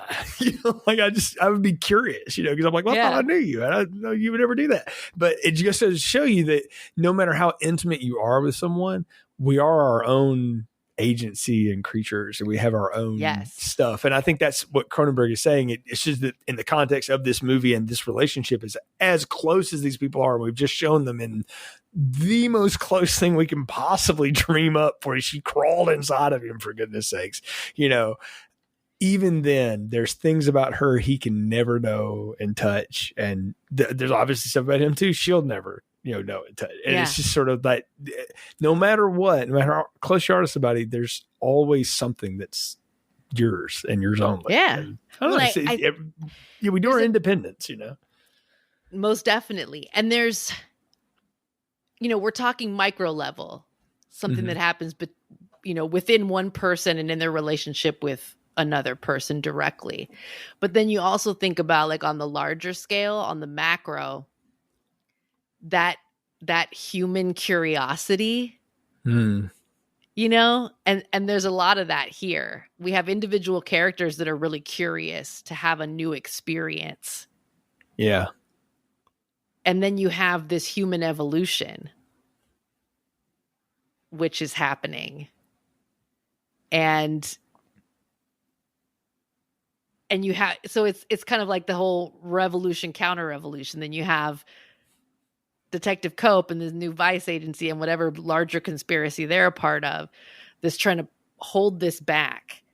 But, you know, human beings, we want the next thing, the new thing. We want more. We want faster. Right. We want more convenient. We're always pushing. And that happens on that individual level, but it also happens as a species.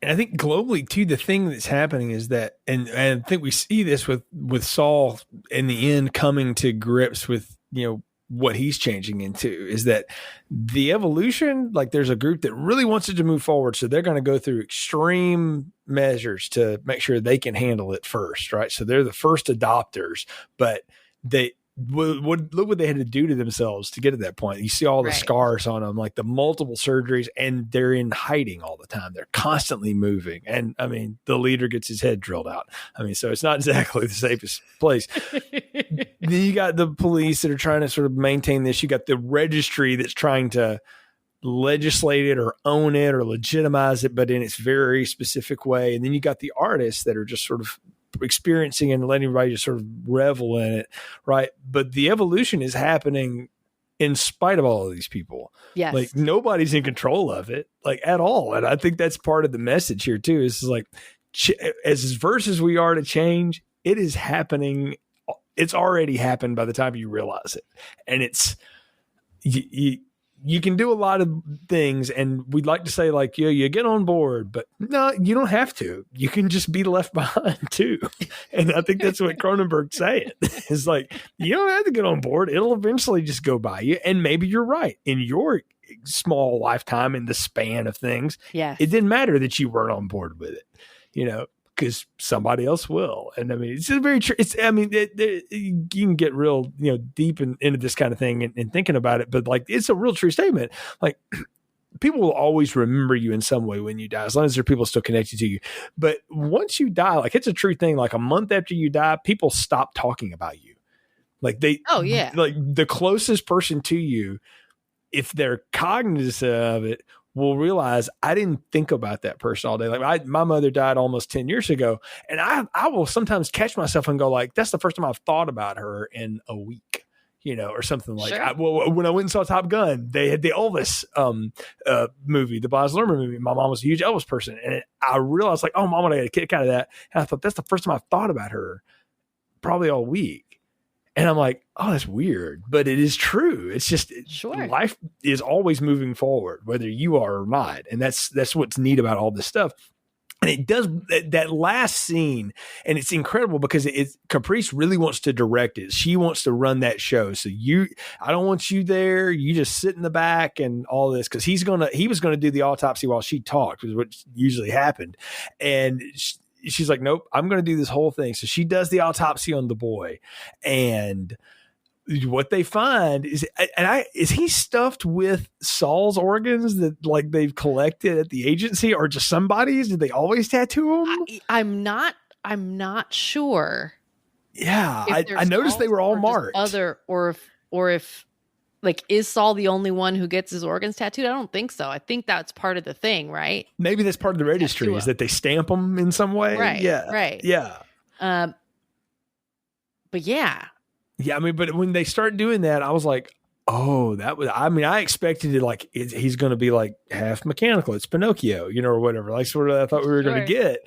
And it's like, oh no. And then again, there's a great shot of just Kristen Stewart's face, just looking semi-sinister, which is sort of like her second default emotion on her face. And I'm like, oh, I'm really, somebody needs to cast her as a Bond villain sometime in her life, by the way. Can we get that done before definitely. she is done acting? So I would so be there for that. Or maybe just a henchman. She could be a good eye job. I don't care. But she's got such a good, like, intense look when she wants to have it. And she does that. And then when it's revealed later that, like, oh, she was behind this and she was watching her handiwork, and like her compadre like is so disgusted, he just walks off and you know, oh, I can't believe they're doing this to this poor child or whatever. And she's sitting there going like, already did it. I'm like, wow, that's pretty. Done deal. It's pretty cold. I mean, but it's neat to see. And then Saul's like, hey, it would have been good to know that this was all going on, because I'm the double agent here and I didn't know what was happening. But that's always fun when your main character, I mean, I'll go back to Bond again.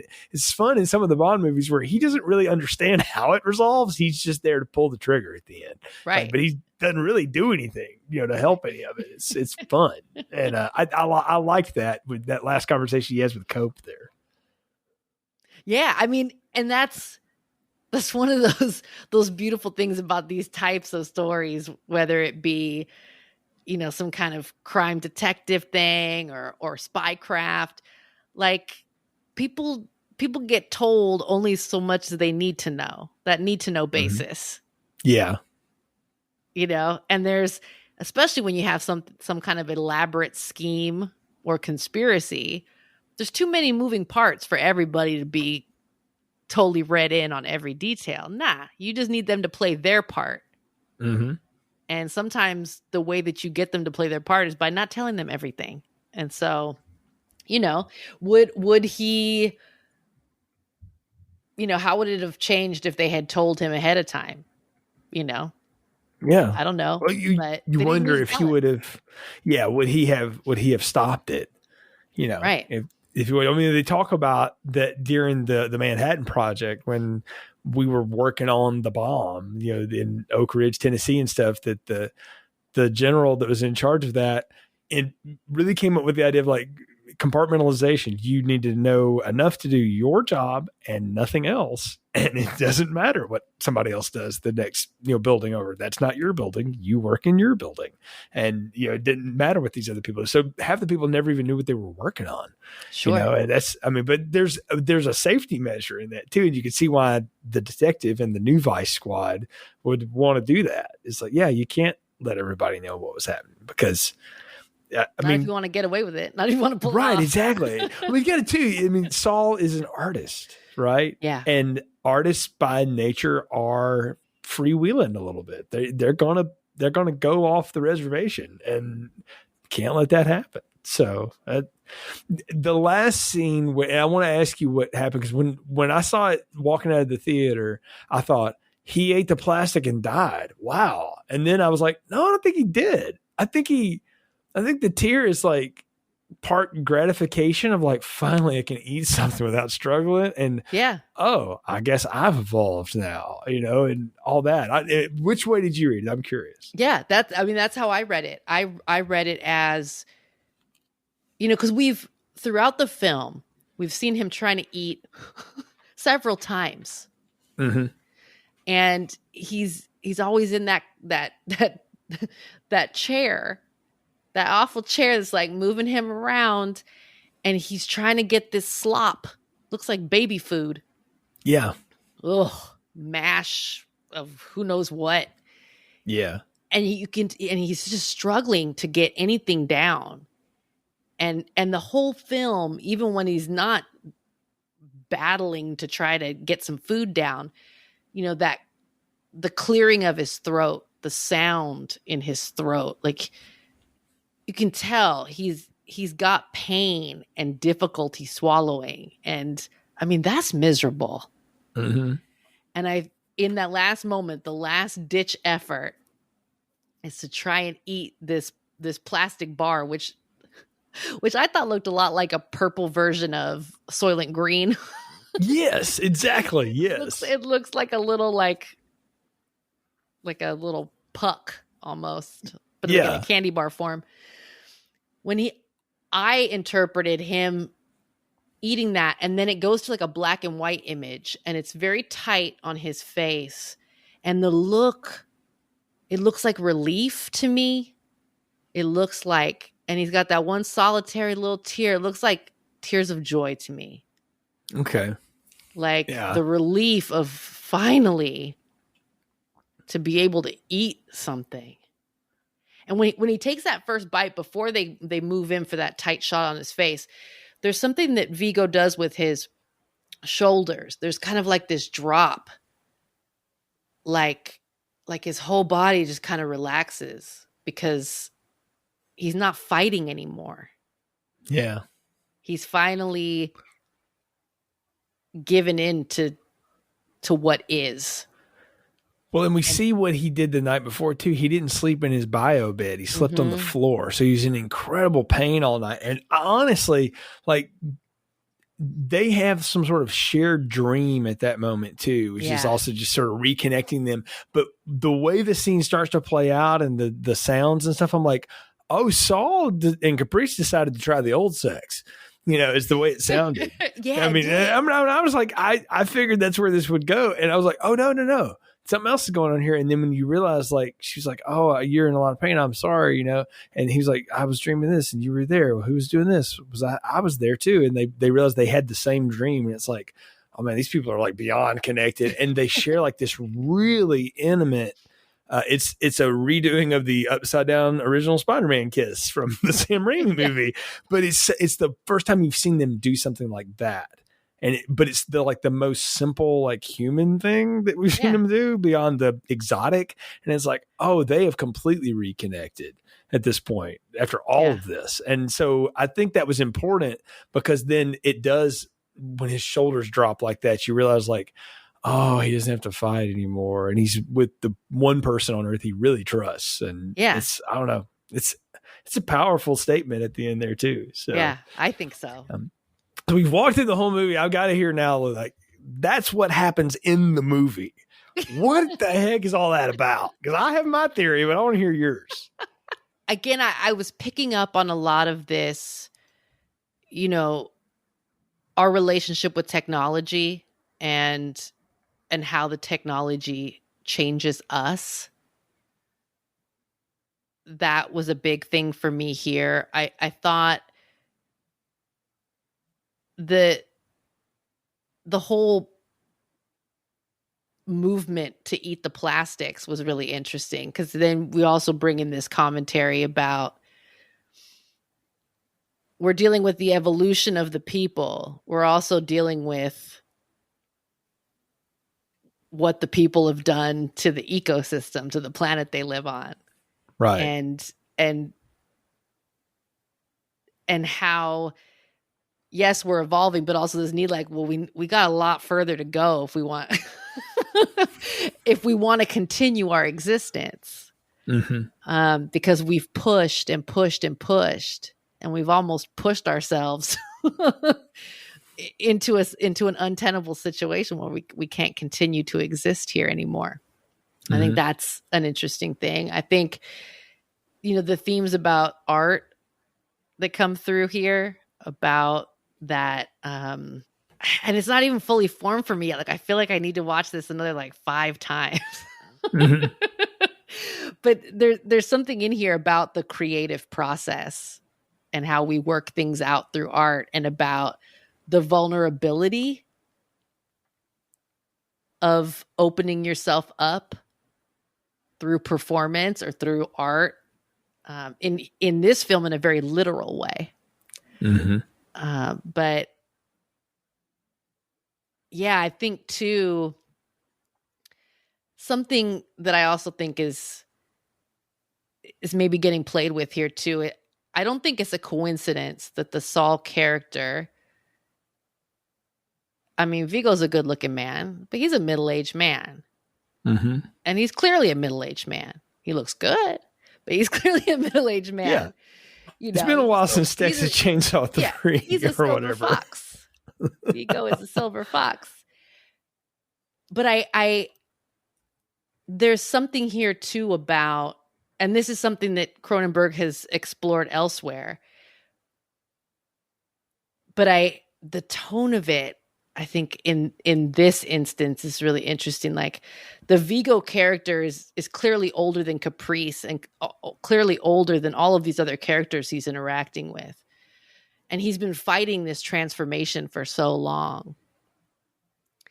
And he's dealing with what he perceives as illness.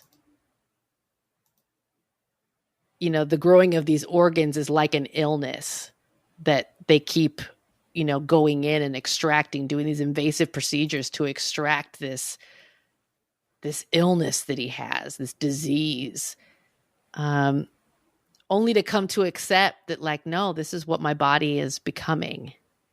And so I feel like there's something about age there too, about, we can fight the inevitable things that our body is becoming. Yeah. And fighting that is painful. And we can see these changes as like a curse or a malady or something that's wrong, or we can accept that we're just becoming more or different, or there's something about that I was picking up here that resonated for me.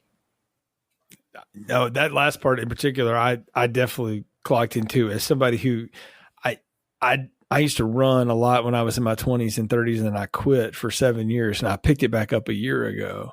And, I lost weight, got in shape, ran lots of ridiculous distances that I have no idea why I did. But now, like, it is my addiction. It really is. Like, if I go more than a day or so without just a little something, like a little jog, I'm like, I need to run. I need to run. Like, today, I mean, I didn't need to run, but I needed to run. So like, I get it, but I also realize I can't do, like, I have friends in the running community and they run like consecutive days. They run like 2,000 consecutive days. I'm like, awesome for you. About 6 is all I got. And then it's like, my knees and my back go, hold on, Hoss. A little break. You're not 35. So you're not 25. The miles add up. So, but I resonated with that. I walked out of this very similar to kind of what I think Nolan did with Inception and what that was all about. I feel like this is Cronenberg taking filmmaking, and this is all metaphors for how all that, the whole apparatus works. And so just follow me here, because again, this is just the outline of the paper. I need to watch it a few more times to get it fully done. So Viggo Mortensen is the golden age actor, or director, the filmmaker, they do it the way, and everything they do is gold. People love it. And there's always someone to appreciate it. There's always an audience for it, no matter how little it is. But times is changing, right? And so Caprice is that loyal fan base that maybe even is so loyal that they went into the business to be a part of it. And so they're the avatar for it. But they're also kind of curious about all this streaming and all these Twitch people and TikTokers that make millions of dollars. And they're kind of allured to that, And Kristen Stewart, outside of her double agency, Timlin, is the TikTok generation. I appreciate this. And when they really get you show a kid like a really classic movie, you get them to watch it and just watch them get blown away by, go watch Double Indemnity with somebody that's like 18. And because I did this, and they were like, holy cow, that was such an experience. Like, they get so romantic about it, but they mostly consume it on a 5.5-inch screen, right? Sure. That's their life, right? And what's the knock on it is that the social awkwardness, right? They don't know how to communicate with anybody, but they probably got a lot more going on than we really know too. So don't take them for granted. Yeah. That's, I think, what Cronenberg's saying is they're communicating. Yeah. Just not the way we do. Differently than how we think about it. Exactly. And then you got all the other players. So you have the registry, which I'd say is the Academy, all right, of motion pictures. Like, we're going to be relevant, darn it. Don't look behind how we do things. I think that's what they are. We'll throw you a new category. Exactly. Yes. We'll let you have 10 people nominated, right? Like, there's that. So it's, and you see the way Saul goes with him. It's like, okay, I'll play along, or whatever, but I really don't need you anymore because I've always got my loyals and I have other avenues to get this out. But that there's that. And then you've got, the character that's the making all the plastics and everything like that. And Lang and sort of what he's doing is people that say I think it's like the modern studio producers. Like, well, you say you hate all the superhero content, audience, but you eat it up by the billions. So you know what? We're just that's all you're going to get anymore. We're just going to make it for you. It'll be okay. You'll get there. And look, the original fan of this is here. And it's really not, well, we're not quite there yet. There's still room for all of it. Maybe we shouldn't drill them in the back of the head. I'm not saying we do that, but I think that's who that is sort of the modern producers who don't want to fund any of this. And then you got the old producers, which I think the cops are the old studio that's still hanging on. Like, we had to get a sexier name to get more money for this. Right, and I think Cronenberg's going like, there's a reason this took me 20 years to get it funded, guys. And there's like 12 production companies on this because it's what you have to do these days. But the cops would, of course, lend themselves out to be in bed with a lot of other people, a lot of other agents to get it done, right? Because that's what the studio does these days, right? That's what I think is going on. I think this whole thing is like this is modern cinema, kids. This is where we are. Well, this is what I love about David Cronenberg. Yes. This right here. Mm-hmm. That it's so much fun to take in the film, but then to analyze it and think about it and theorize and look at the symbolism. I love that.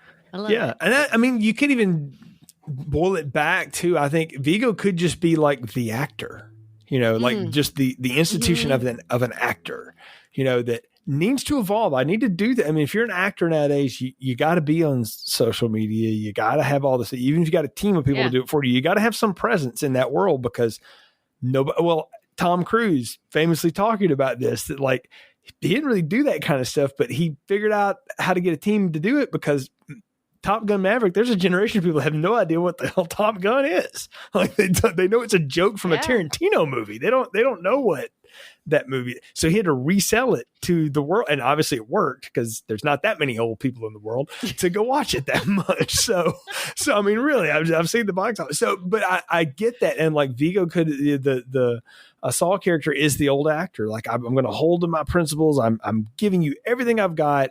But every now and then it means I have to take, I have to put the zipper in. Well, that's Marty dropping The Irishman on Netflix. All right, fine. If that's how we're going to have to do it, fine. So, which I still haven't seen, by the way. Oh, you didn't check that out. I recommend doing it the way that I've seen it broken down on the internet, where you watch like each hour is like an episode. Because I watched it over like 3 days doing that, and it made it. I wasn't blown away by the 4 hours of my life. Can I really watch something like that? And watching it like that, I actually processed it better, I think, as a side note. There's this funny thing. There's this funny thing about, again, like how we perceive things. Mm-hmm. And, like back in the day, I had no problem getting like a double VHS. And like, yes, 4 hours, that's fine. Like I would watch 4 hour movies. I watched a lot of 4 hour movies in my life. But something about when something is streaming and I see that timestamp and I'm like, ooh, I don't know. Right. Yeah, I know. Like there's some things like I always know, and I have to think about like, okay, do I really want to commit the time to this right now to watch this? Like I want to watch this, but do I really have the brain power, the time, or do I need to just watch something that's which I love because Netflix has a whole category of 90-minute movies. And I'm like, beautiful. You know what? That's about what I got time for right now. So I'm going to find one of those and we'll go with it. And it's why I like some of the series and horror series I like, because I know they kind of all run between 85 and 96 minutes. And I'm like, I can live with that. We can marathon that all day. Yeah, 4 hours. I'm going to think about that and watch Casino again. Oh, man, I want to think about that. So I'm seeing it a few times. Just piece at a time, which is fine. However you do it. But I think it could all be that. All of this, I think, is valid. And we've said that plenty of times tonight.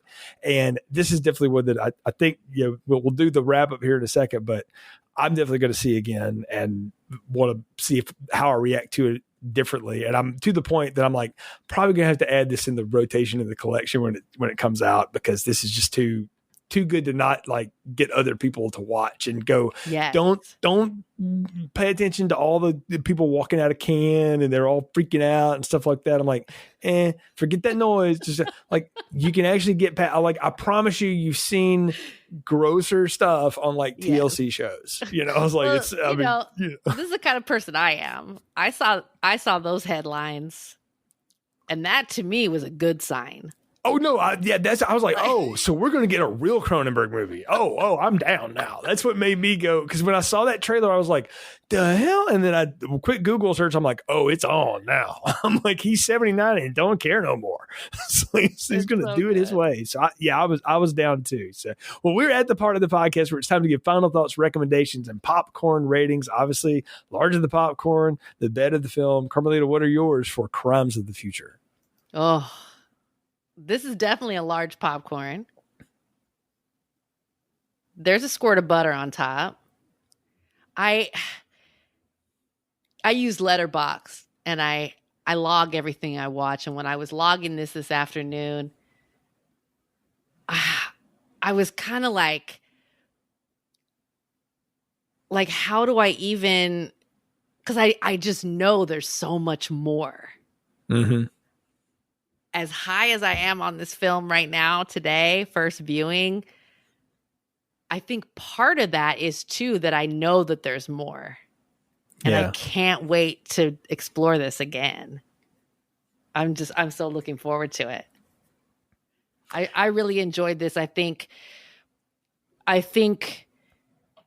this film is very true to Cronenberg's style and does harken back to earlier in his career in some of the themes and related imagery. But this is, to me, not a rehash. Mm-mm. This feels like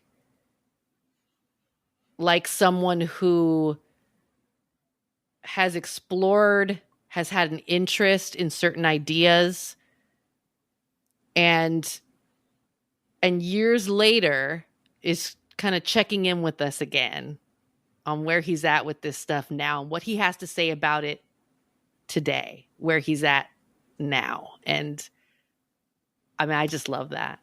I think that's great. I'm going to join you in that large popcorn as well. And I'm almost on that line of like, I know I'm going to visit this again so much. I should give it the extra, but I'm going to keep it at the large because I feel like, okay, we'll save that extra large for like the bona fide stuff. Like, you ask me a year from now, I may change it. But first off, for an hour and 47-minute movie, which it's about an hour and 40 minutes of actual stuff. Yeah. Even if you just go in and it's like, I just want to be weirded out for a little while, this movie can do that for you. If you want to go in and have this big existential head trip, this movie can do that for you. You know, and if you want to be somewhere in between on all that, this movie can do that for you. And that's a testament to Cronenberg's entire mantra was, I find talented actors, and I don't care if they don't understand the damn script. I'm going to get them to give a performance, and then we'll assemble the thing in the shop, because that's what a filmmaker does. And I don't think there's enough emphasis sometimes put in to how important it is to put together a film and to get all of what he got out of these people. It's a tremendous watch. And for anything, again, if you're the least bit squeamish and you're like, I don't know if I can handle this, I promise you've seen a lot worse on Dr. Pimple Popper. It's the same level. Like there might be two scenes where you get a little, but even if that's it, we're talking about maybe 3 or 4 minutes of runtime.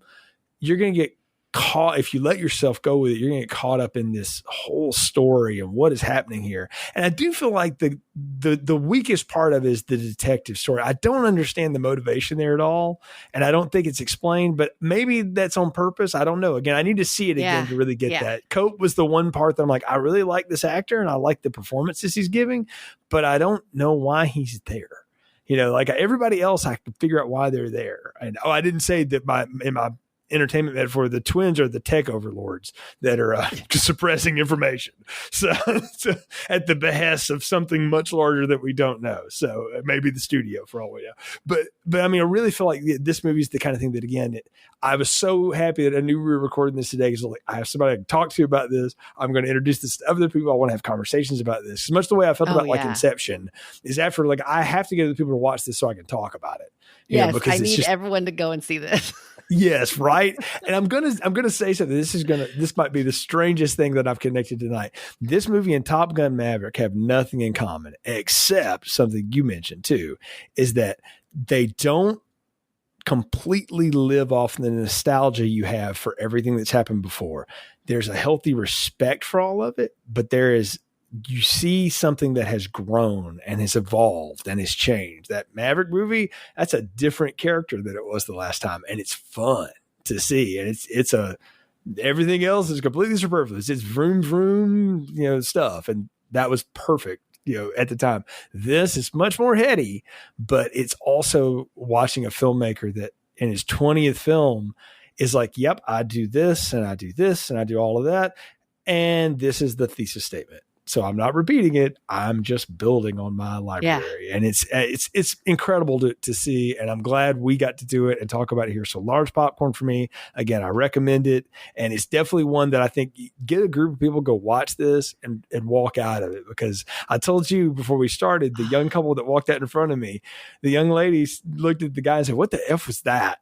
And but as I followed them out of the theater, because we were just walking the same direction, I wasn't stalking them, they actually were having a conversation about it. And I would venture to say if they were 20, I might be on the high end. They were young people, but they got it. And I was listening to them talk about it. And I was like, this is really funny. And the thing I noticed was I never saw their phones light up or anything like that. Like they were glued to this. And I'm like, that says something in itself. So I recommend it strong. I don't know how this is going to do at the box office. This doesn't look like the kind of thing that's going to make a ton of money. It may in the first couple of weekends make its budget or whatever, but I think it might get out there. I don't know about award wise if it'll last long enough to do that, because award season is always so weird. And again, the Academy's about like the registry of organs in this movie sometimes. So who knows? But there's something to be said for like, if people want to go back and go like, listen, dude's really doing some stuff in this, and Kristen Stewart's making some choices in this. Like I would be happy if they got recognized for it, even if they just get praised for it. I think it's enough, and they've already gotten that. But yeah, this was an absolute blast of a movie to watch. It was so much more fun though, because I got to talk about it with you, Carmelita. So thank you again for coming on Film Strip. And we're holding back here, right? Yeah, yeah, we could do like a follow-up show of this in 2 months. Okay, real quick. One thing that I did not ask you earlier. The flies. Yeah, they're always buzzing. Fly sounds. Mm-hmm. I've got this whole, I would notice it, but, just seeing this one time, I didn't pick up the patterns. So I'm like, it's nerding out on little things like that. I'm like, I need to watch this again, and I want to pay attention to when you hear the flies. Yeah. And what connects all of the different instances that you hear the flies. That's the kind of film this is. If you want to take it there. Yeah. Or you can just go see the Dancing Ear Man. Exactly right. And go, what was that? Yeah, no, it works both ways. I took those, just to close the loop on it, as just part again of, we don't care about the kind of stuff that, you don't leave stuff laying around because it'll attract flies. We don't care anymore. You know, it's just part of that. So we would call it unclean, but to them, that's just life. Yeah. When I hear flies, I think rot. I think trash. Right. Right. I think there's waste somewhere attracting flies. Yeah. Yeah. But now that group of people didn't care anymore about it. Yeah. So again, we could do 3 other shows on this, I think. So it's fascinating. Yeah, this is absolutely fascinating conversation. It's been so much fun to have you on. Tell folks again how they can follow you on the internet and all the cool places to catch up with you. Yeah. So Film Strip listeners can find me on Twitter and Letterboxd, same handle for both, @Carmelita Says. And that's linked in the show description, folks. Follow that out. Again, Carmelita is on a lot of podcasts. We follow a lot of them. We're friends with them. And I'll just go ahead and tease it for folks. Carmelita is going to be on a couple more episodes coming up in the coming months. And we've got a super fun one that we're getting ready to record soon. It'll probably drop in early fall when it's all said and done. And then Carmelita's going to be part of a very special series I'm putting together. But I'm not going to say any more about that one at this point. Yeah, mum's a word. Yeah, so you're looking forward to it. You don't know what it is yet, but you're looking forward to it. I know exactly. It's going to be a lot of fun. But again, I do tell folks, Carmelita is a great follow on Twitter. You need to read her letterbox. And if you're listening to Good Independent Film Podcast, I guarantee you're going to hear her voice if you haven't already out there. So again, thank you for coming on the show, Carmelita. It's been a lot of fun talking about this movie with you. Oh, thank you, Jay. It's an honor. So much fun talking about this with you. So happy to have a friend to process this movie with. Yes, exactly. Yes, it's so much fun to do. Folks, you can follow the show's social media at FilmStripPod, Twitter, Instagram, Facebook. If you go there and go to filmstrippodcast.com, you'll find the links to all of our podcast feeds, Apple, Google, Spotify, we're all of them. You can also get to our letterbox page where we have an entire list of all of our reviews, 330 plus now at this point. So there's something in there for everybody. We promise you. So if you can, leave us a positive review on your platform of choice because it helps other people find the show. Share us on your socials as well. Let us know what you thought. We appreciate the support. For Carmelita Valdez McKoy, I'm Jay. Thank you for listening to Film Strip. Thank you for listening to Film Strip. You can find more episodes on our website, filmstrippodcast.com. The Film Strip theme music is produced and performed by Frozen Lake 121. All content used or discussed in these podcast episodes is the property of the respective owners and used under the Fair Use Act, Section 504, C2, Title 17.